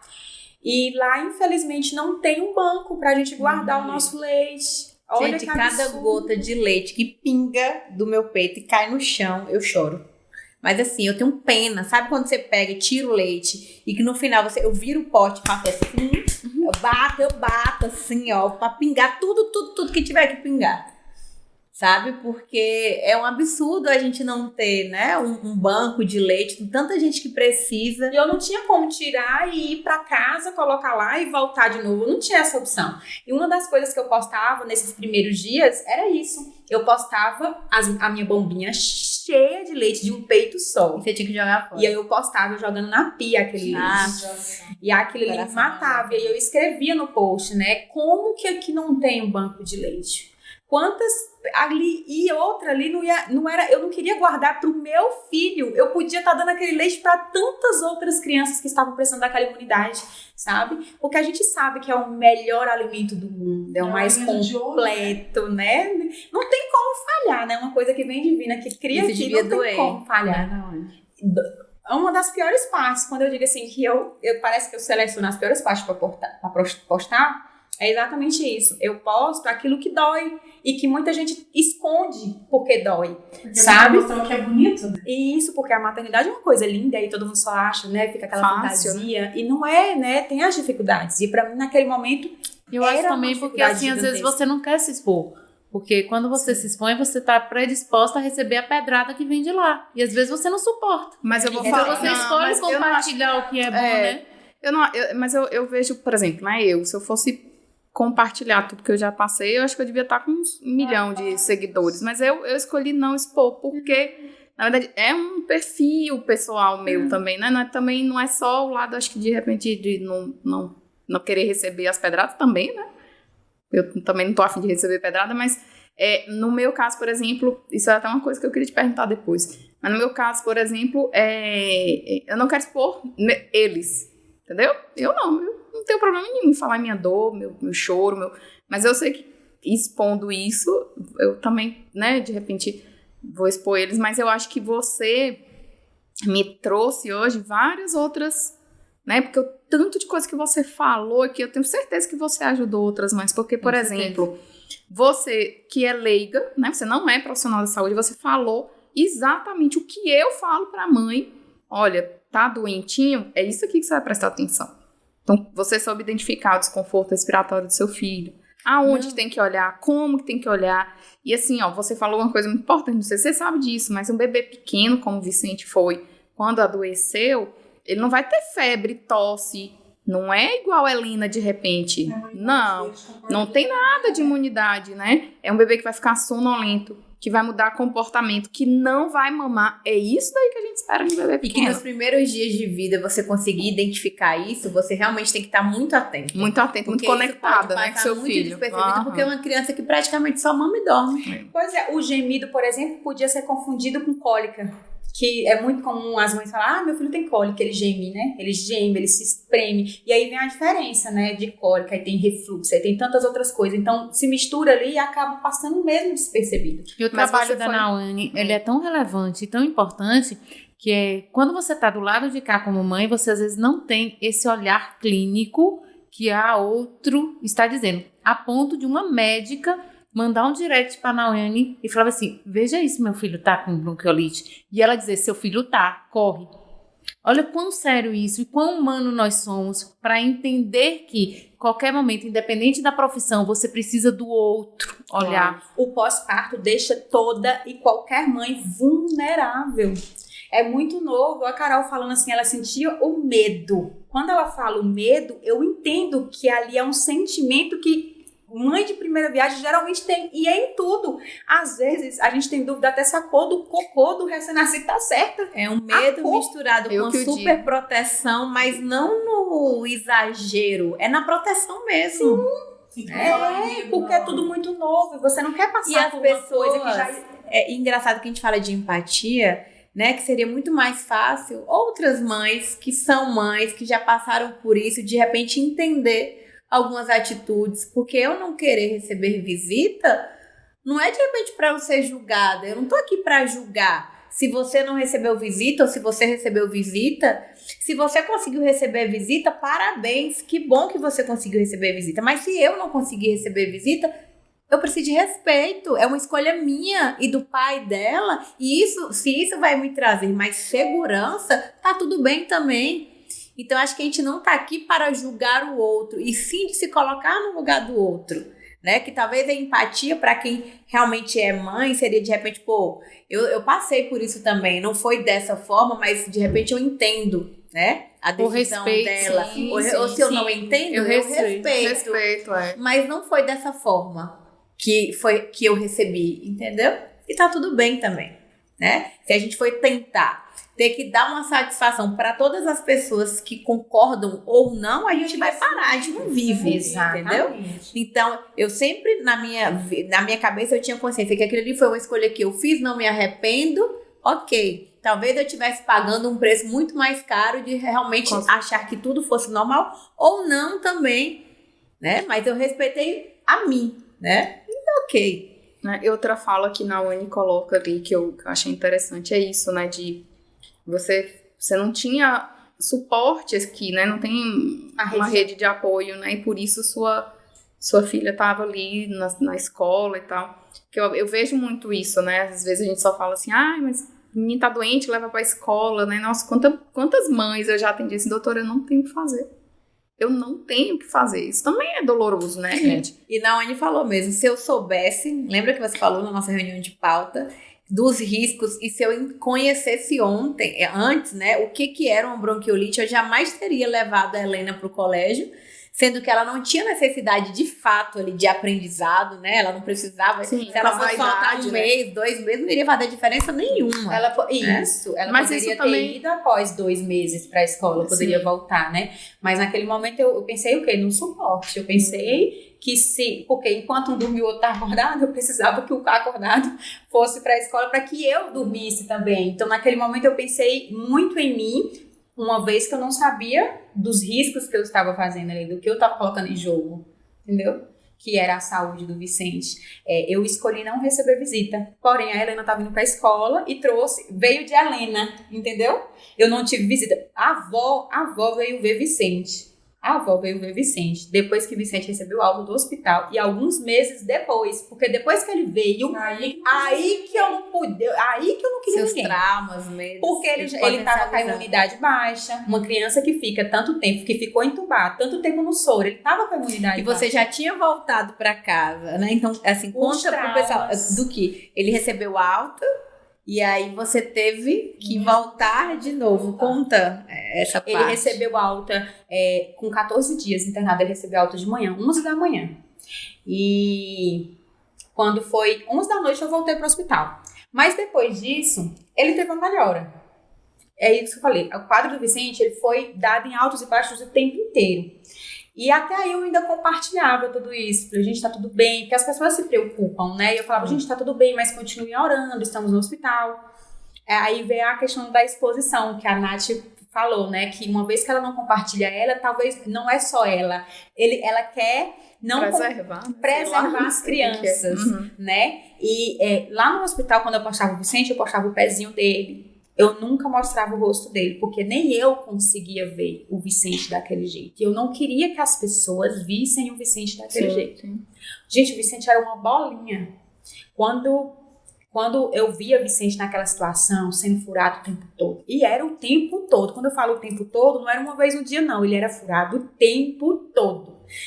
A cada 40 minutos, por exemplo, ela tem que tirar a glicose. Cada 40 minutos era furando o pé do menino. Então, ele era furado o tempo todo. Então, aquela situação ali era muito dolorosa. Você ver um filho seu naquela situação é muito ruim. Quando o Vicente teve seus altos e baixos, aí teve uma vez que ele teve uma melhora maravilhosa. Ele teve uma melhora muito significativa, que eu falei, hoje o Vicente vai pra casa. Ele já não tava mais com oxigênio, ele tava bem, ele tava pegando meu peito, ele tava mamando. Mesmo que meu leite, com esse decorrer, qual a preocupação? Eu tava me alimentando muito mal, inclusive. Sem dormir. Isso, inclusive, eu vou até pedir a oportunidade aí pra falar que tinha uma pessoa que cuidava de mim ali dentro. Eu descobri pessoas que me amavam vindo do Instagram. Entendeu? Então, assim, é uma rede de apoio de verdade. O Instagram é uma rede de apoio. E essa pessoa, ela me enviava comida. E ela tem um estabelecimento que ela oferece lanche, ela me enviava comida. Gente, sabe? E o segurança chegava, Nawane, chega um negócio pra você. Quando eu ia lá fora, era lanche. Ela me enviava todos os dias. E eu conseguia comer. Porque parece que até as coisas que oferecem pra você ali dentro, parece que não tem mais gosto. Lá dentro a gente não sabe o que é dia, o que é noite. Aí chega com a janta, você não sabe nem se é o café da manhã. as coisas ali dentro parece que não giram. E ela nem sabe disso, mas foi uma importância tão grande esse cuidado que ela teve comigo ali dentro, que era o único momento que eu saía do lado do Vicente e respirava ar puro fora do hospital, porque eu comia do lado de fora do hospital. Então era um momento de cuidado de verdade, e ela cuidava de mim. Foi uma pessoa que eu conheci através do Instagram, que depois de tudo isso que eu vim ver ela pessoalmente. Fala então, Deixa ela saiba com ela aqui.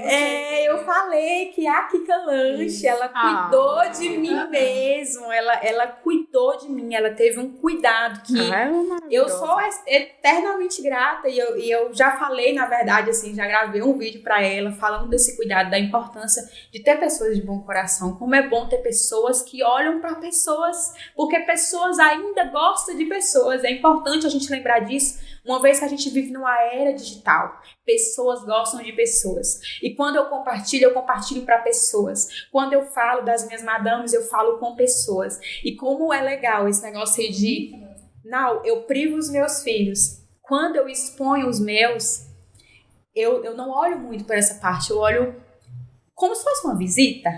É como se eu estivesse te recebendo, Nath, na minha casa. E você brincar com meu filho junto comigo. Porque o momento que eu tô brincando com eles, compartilhando eu brincando com eles, eu quero que vocês façam a mesma coisa na casa de vocês, sabe? Com um brinquedo educativo, com aquilo que realmente vale a pena você compartilhar. Então, assim, tudo tem um fundo, tudo tem uma história ali por trás. Sabe, eu não posso só por likes, não é por like, até porque quando eu comecei eu nem sabia que isso dava dinheiro, gente. Hoje, graças a Deus, dá dinheiro, mas eu não sabia que isso dava dinheiro, mas eu gosto de pessoas. O Vicente ficou muito bom, pegando meu peito, sem oxigênio, durante 2 dias. Eu falei, a gente vai pra casa. Fui pra casa, falei assim, amor, fica com ele aqui. Eu trocava com meu esposo, sempre foi nós dois. O Júnior é um paizão, assim, sabe? De tudo. Júnior troca, tudo, sabe? Sabe aquela pessoa que eu entrego o bebê e falo assim, vou sair, eu fico super tranquila? Sim. Ele sempre foi assim. Então eu conseguia ir pra minha casa tomar um banho, eu conseguia fazer isso e voltar. Nesse dia, eu passei na farmácia, porque eu percebi que tinha 7 dias que eu não dormia. E eu fazia o trajeto, quando eu chegava em casa, eu falava, como foi que eu cheguei em casa? Eu tava nessa situação de não saber, no automático, de não saber como que eu cheguei em casa, se eu freiei no sinal, se eu passei pelo sinal, eu não sabia como tinha sido esse trajeto. E eu passei na farmácia, eu me lembro que eu falei pro rapaz, eu falei, moço, eu preciso muito de um remédio pra dormir, porque tem 7 dias que eu não durmo. E aí, quando ele ouviu, ele falou assim, ó, eu vou te dar um relaxante muscular, porque nessa situação aí, se você relaxar, você dorme. E ele me deu, eu tomei 3 comprimidos de uma vez só. E aí eu apaguei. Todo mundo me olha. Eu apaguei porque eu precisava dormir. Porque o que tinha na minha cabeça? No hospital a gente tem toda uma rede. Aconteceu alguma coisa, você grita por socorro. E na minha casa, se o Vicente viesse, se fosse acontecer alguma coisa, eu precisava estar em alerta. Principalmente os primeiros dias, sabe? Se a gente já não dorme quando o bebê tá bem, quer ver coisas sabendo disso tudo, né? E fui pra casa, dormi. E meu telefone chamou diversas vezes, e eu não acordei porque eu tava apagada com tanto remédio. Acordei com meu vizinho destruindo o meu portão, ele tava derrubando o meu portão. E aí ele falou assim, não, eu abri a janela meio confusa, ele falou assim, não, atende o telefone que o Júnior quer falar com você. Aí, seu bebê no hospital. Quando eu liguei pra Júnior tava desesperado, ele falou assim, amor, corre pra cá, querem entubar o Vicente. Novamente não, porque foi a primeira vez que entubaram. Foi a primeira vez. Isso, foi a primeira vez. Ele só foi entubado uma vez, graças a Deus. Tá. Aí ele falou assim, volta que eles querem entubar o Vicente. E nisso o vizinho falou, eu vou te levar. Quando ele saiu, eu já tava no carro. Eu furei todos os sinais até chegar lá. Eu nem sei como é que eu cheguei. Eu fui na esperança de pegar ele antes de fazer o procedimento. Só que quando eu cheguei, eles já estavam no procedimento. Eu não podia mais entrar. Era algo muito... Eles não deixam a gente ver, porque diz que é uma coisa bem, né? Ainda mais com recém-nascido e tal. E o Vicente tinha 20... Salvo engano, ele tinha 23 dias quando ele foi entubado. Não, foi no mês-versário dele. Ele tinha 30 dias. 23 foi na nossa primeira alta. No dia que ele foi entubado, foi no dia do mês-versário dele. Foi dia 5 de fevereiro, ele foi entubado. Dia 5 de fevereiro. E quando ele foi entubado, e era o mêsversário, né? E aquele negócio, não fiz o mêsversário do Vicente. Ele foi entubado. E a sensação, quando eu cheguei, Júnior estava muito desesperado. E eu dopada com aquele tanto de remédio que eu tinha tomado. Eu fiquei meio que anestesiada, mas eu não conseguia ver o Vicente. Eu não conseguia olhar pro Vicente, não conseguia ir na sala. O médico falou, mãe, pode entrar. Eu não consegui sair da minha cadeira. Não consegui ver ele naquela situação. Fui para casa, deitei em casa. Só no outro dia eu voltei pro hospital. Minha irmã, graças a Deus, ela conseguiu vir para Barreiras. Ficou com ele nesse período. Foi muito difícil para mim naquele momento, porque a gente se sente muito vulnerável. A gente não pode fazer nada. Nada. Eu não podia fazer nada pelo Vicente. Que medo. E da parte que você fala que se você tivesse lá, de repente, talvez ele não pudesse, não precisaria ser entubado, né? Eu acredito que foi, na verdade, eu falo isso porque o Vicente, quando ele foi entubado, quando eu saí de lá, ele tava bem. Eu fui pra casa porque ele tava bem e eu achava que ele ia receber alta.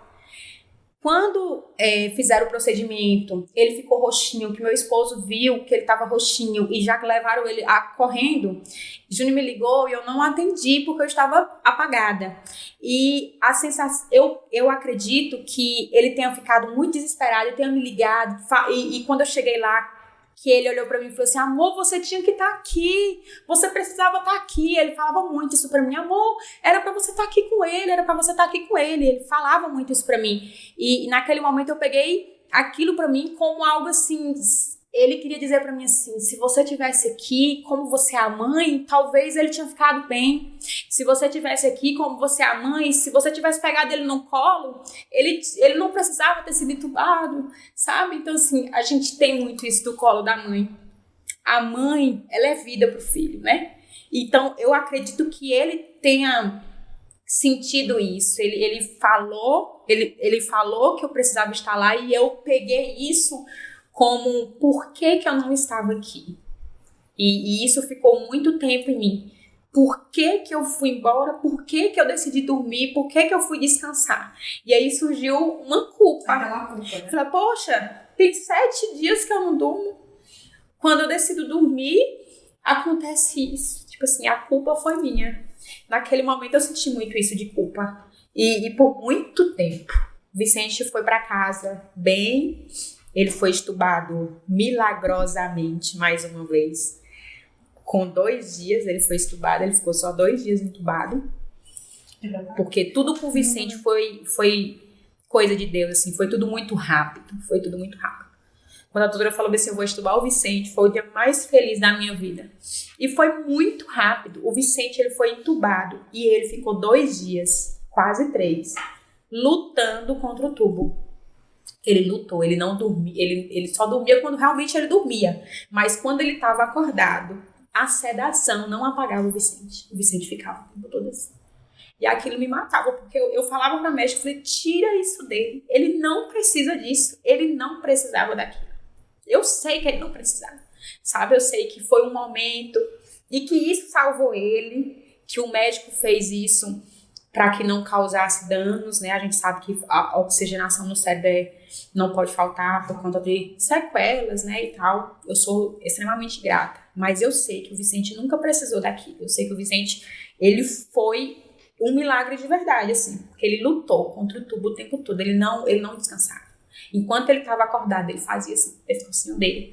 E aí essa exposição, eu não conseguia postar o Vicente daquele jeito. Quando ele estava hospitalizado, a última postagem que eu fiz foi uma tela preta escrito, o Vicente foi entubado, orem por ele. Depois disso, eu não consegui mais postar. A gente saiu de lá, depois a gente ficou mais 10 dias em outro local, e que meus seguidores não sabem agora. A gente saiu do hospital, a gente foi para uma clínica, ficamos mais 10 dias na clínica. Dentro dessa clínica, a gente passou por mais 2 crises. Lá dentro a gente fez fisioterapia, a gente fez muita coisa. Inclusive, essa fisioterapeuta é uma amiga muito amiga minha, a Michele Guarnieri, uma profissional, assim, maravilhosa. E uma das fisioterapias dela, ela falou pra mim assim, Nau, o Vicente tá com um quadro que a gente chama de encharcado. Tem muito tempo que ele tá no soro, E eu falei, o que significa isso? Eu já quero saber o que é para eu resolver o problema. Eu não quero saber do problema, eu quero saber como é que resolve ele. E ela falou assim, é porque ele tá muito tempo e tal. Conversa com a médica, vê se ele não pode sair um pouco do soro, porque o pulmãozinho dele tá muito cheio. E aí eu fui pesquisar, né, mais uma vez, a mãe louca vai pesquisar as coisas na internet, aí fica mais doida ainda. Porque tem muita coisa lá na internet que é positivo, mas tem muita coisa que é negativo. A maioria. Mas foi muito legal, porque eu pesquisei e eu soube de vários casos, tanto os bons quanto ruins, sobre esse encharcado.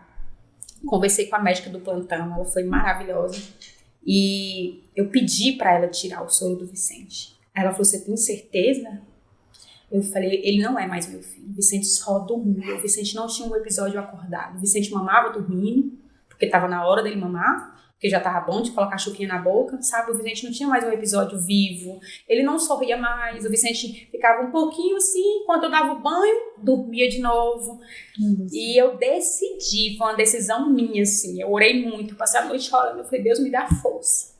Porque eu preciso decidir alguma coisa. Eu não sabia como é que eu decidia, porque eu não sou uma profissional da saúde, eu só sou a mãe, e eu não entendo muita coisa.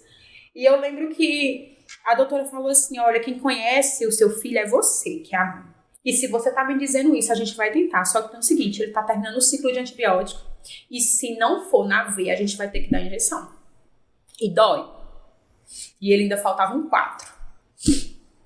E aí eu falei, aí eu tinha que decidir entre a dor. Eu me via naquela situação, ou se eu deixar, meu filho vai sobreviver, porque a dor ele vai suportar mais uma vez, porque ele já suportou tanto, ele é tão corajoso. Só que é tão dolorido você ver seu filho sentindo dor, né? E eu decidi tirar. Liguei pro meu esposo, pedi a permissão dele, ele falou assim, o que você decidir, tá decidido. E aí ela tirou, e a gente terminou o ciclo na veia. Foi incrível que com 2 dias o Vicente fora do sono, o Vicente era o meu filho de volta, sabe? O Vicente sorria, o Vicente ficava mais sempre acordado, o Vicente ficou bem. 2 dias depois que a Michelle voltou pra fazer a fisioterapia, ela falou, não, eu nem vou precisar aspirar, o Vicente tá ótimo. Com mais uma vez, o Vicente foi um milagre, mais uma vez foi em tempo recorde.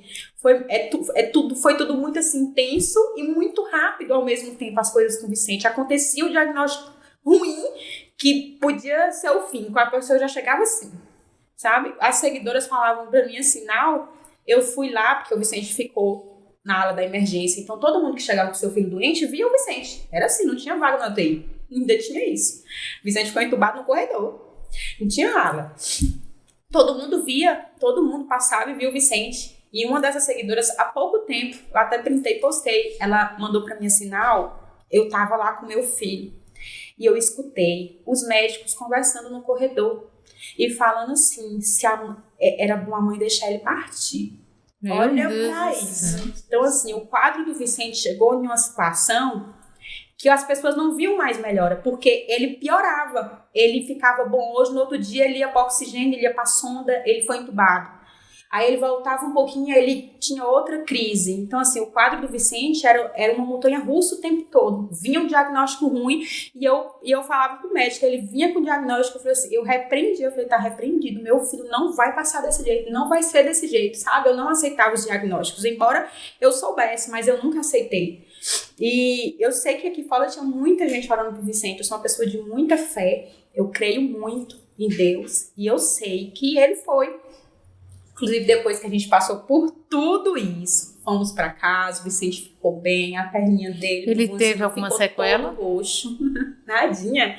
Ele ficou todo roxo, todo cheio de furada. Tivemos 3 dias depois que a gente recebeu a alta, nossa primeira consulta.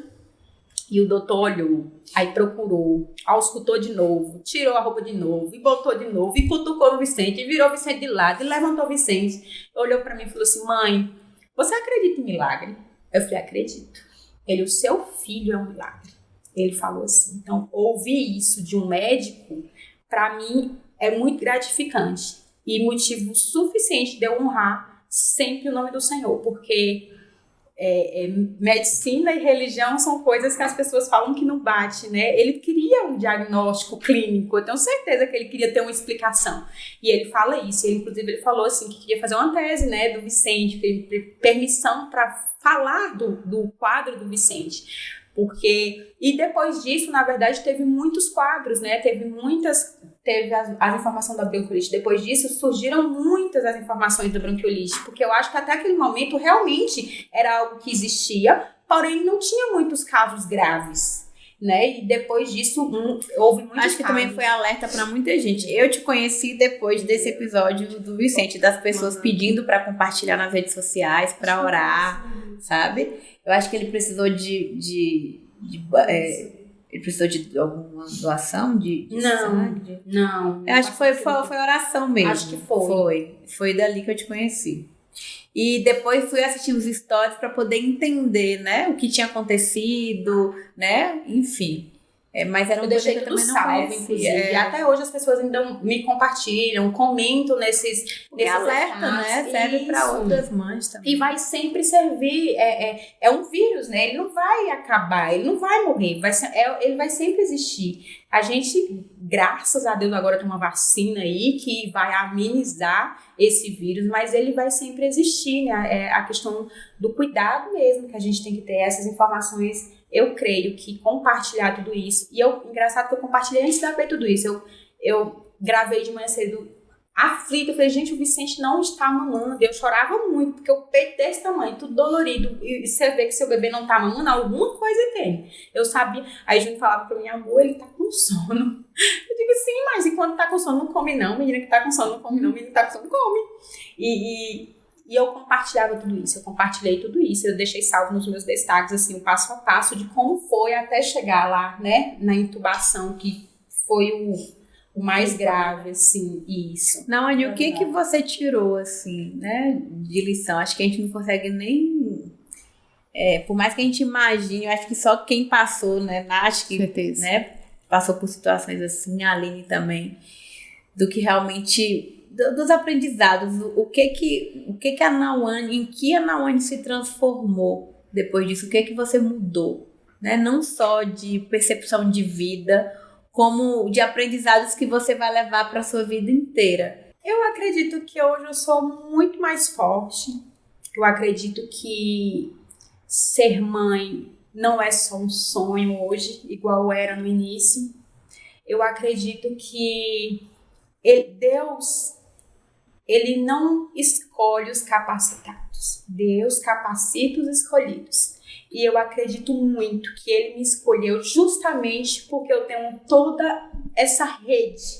Eu não acredito que o meu Instagram, ele foi um acaso. Ele foi por acaso, mas ele nunca foi um acaso. O Instagram, quando eu falo que eu falo com pessoas diariamente e quando eu compartilho a minha verdade... Eu creio nisso, eu creio que Deus, Ele tem me usado diariamente para ouvir pessoas que muitas vezes, pelo próprio cônjuge, ela não é ouvida, pela mãe ela não é ouvida, e ela precisa ser ouvida. Às vezes a gente...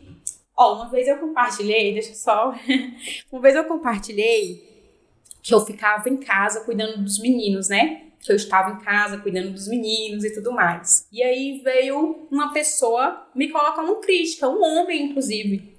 Ele veio me colocar uma crítica. Ele falou assim, você é madame e tá reclamando do quê?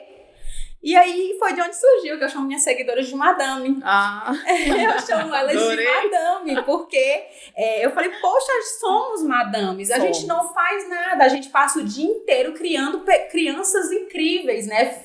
Se tornando pessoas incríveis enquanto a gente está em casa. E quando eu falo estar em casa, isso não quer dizer que nós que estamos trabalhando fora não estamos em casa, porque nós estamos em casa porque ainda é a nossa prioridade. Sim. Porque a educação deles, estar com eles ainda é a nossa prioridade. E quando você me pergunta a respeito o que você tira de lição disso tudo, eu acho que é isso. Eu acho que As dificuldades me tornaram mais fortes. Eu consigo levar, por exemplo, as críticas, os palpites, de maneira tão leve que nem me atinge. Inclusive, eu gosto muito que as pessoas tenham essa crítica, porque eu consigo conversar com elas e perguntar o porquê que você pensa isso. Deixa eu te falar aqui como é que acontece. Porque, às vezes, a pessoa critica sem nem saber o que você vive. A maioria das vezes. Exatamente. E é como a gente falou no início, né? Que cada maternidade aqui, embora a gente passe pela mesma coisa, é de maneira diferente. Eu tenho certeza, lá dentro do HO mesmo, eu conheci pessoas, muitas mães que passam com filhos enfermos. E cada uma delas tem uma experiência diferente para contar. E eu me transformei numa mulher mais forte, eu me transformei em uma mãe mais forte, e não só sobre amor, sabe? Não só sobre amor, mas além do amor, porque o amor é algo que é construído. Diariamente a gente fortalece o amor. Então, eu acho que é mais sobre resiliência mesmo, é sobre estar firme, sabe? Em ser mãe, em acreditar nesse sentimento de mãe, em conseguir ver o sentimento além das situações, em ser firme quando a gente precisa. É bacana falar isso, Carol, porque como eu lido com mães e diariamente eu tenho depoimentos tristes nas minhas redes, triste quando eu digo triste, é porque se você não é ouvida, aquilo é acolhido de uma forma que vira uma tristeza dentro da pessoa. Um trauma é uma tristeza, porque o trauma é o problema que você não conseguiu compartilhar, né? E você acolhe aquilo ali e aquilo apodrece por dentro de uma maneira que a pessoa não tem mais brilho, a pessoa não sabe mais viver, ela nem vai ser mais a boa mãe que ela poderia ser, porque alguém está criticando, porque alguém está comentando, e eu não tenho mais isso. Depois de tudo que eu passei, eu não tenho mais isso. As pessoas podem vir com a pedra que ela quiser. Se torna tão pequeno, né? Isso, eu sou blindada com essas coisas, principalmente com os meninos. Blindada mesmo, assim, porque Deus é maravilhoso. Ele dá essas situações, essa voz. Eu falei assim, poxa, a Nawane tem um perfil ali e ela fala a respeito dessas coisas assim, com tanta leveza e tal. Eu acredito que Deus quer que eu fale sobre isso, porque o tanto de desabafo que eu recebo diariamente não é em vão. As pessoas sentem segurança em mim sem nunca nem ter me visto. As pessoas contam a vida inteira. É a real conexão, né? Do seu propósito, a sua conexão com os seus seguidores e do propósito que você entende diariamente através dessas conexões. Exatamente. Eu sei. E sobre isso que a Nau acabou de dizer, né? As pessoas se abrem comigo, contam coisas, né, sem me conhecer.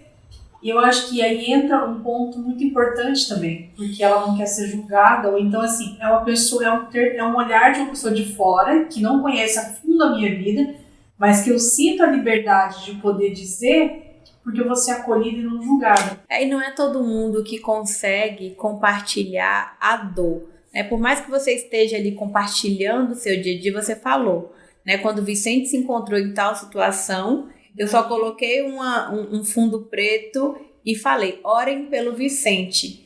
Então, tem um momento que você consegue compartilhar, mas naquele momento íntimo, né? Onde você tá ali com medo, insegura, vulnerável. Talvez você estaria melhor só pedindo para as pessoas orar e não, de fato, você tá expressando nitidamente ou de repente expondo, né, o Vicente, a sua família, por um momento tão delicado, né, que você estava passando ali, naquele determinado momento. Existe o que não compartilha. Existe a Nawane atrás das câmeras que ninguém sabe, né? Que ninguém compartilha. Que esse momento aí foi isso. A exposição do filho. Tem coisa que a gente não compartilha, tem coisa que eu filtro, tem coisa que eu não gosto de compartilhar. Mas são pequenas coisas, a maioria das coisas eu compartilho, não é maquiando, porque é a realidade, mas filtrando. Sim, A gente consegue filtrar. Se não é para agregar, por que compartilhar? Eu penso muito isso. No fundo, tenho uma responsabilidade através daquele meu trabalho. Eu vejo o Instagram hoje como o meu trabalho, embora eu poste a minha vida. Então, tudo, por exemplo, o meu bebê de menos de 2 anos comeu um chocolate. Eu vou postar ele comendo chocolate por quê? Se é algo que eu não quero que as outras mães façam. Uma vez que eu posto, eu sei Vai que ser é exemplo errado, para outras mães. eu tô incentivando com que É outras isso. pessoas Mesmo façam. que você não queira, né? Porque as pessoas... Então, isso é o filtro. Porque Essa assim, confiança que as pessoas têm em você pra se abrir, Vicente nunca comeu chocolate, só pra falar. elas também vão ter pra falar, se ela faz, tá tudo bem, o que eu não posso fazer também, né? Isso acontece Exatamente. mesmo. Né? Então, assim, uma vez que eu lido, eu não lido somente com as mães, eu lido com a família. Então, se eu posto algo que vai incentivar negativamente aquela família, eu não posto. Esse é o tipo de postagem que eu filtro. Mas tem alguma coisa assim que pra você, Nauane, não, isso daqui eu não quero, sabe? Isso aqui é meu.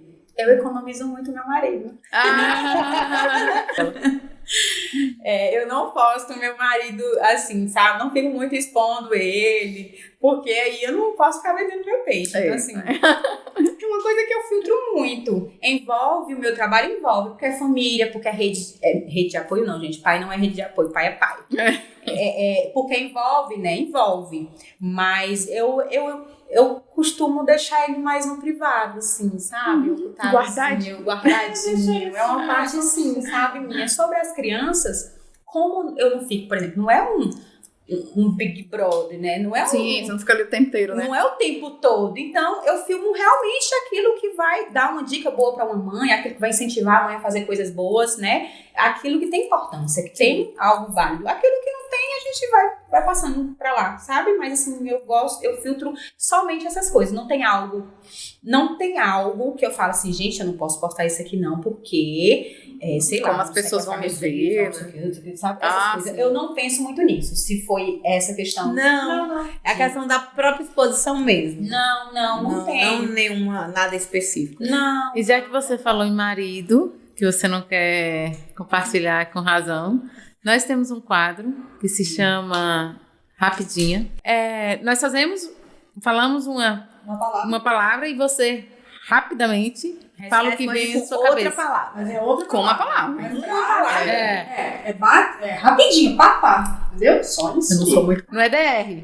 Não é DR. Ai, Deus. Eu não sou muito rápido, não, mas bora lá. Eu já começo. Nauane. Eu. Beleza. Comida. Lasanha. Deus. Tudo. Vicente. Meu amor. Helena. Helena é o sonho. Mãe. Mãe. Realização. Sexo. Rapidinha. Você toca aqui. Porque você respondeu o que eu queria.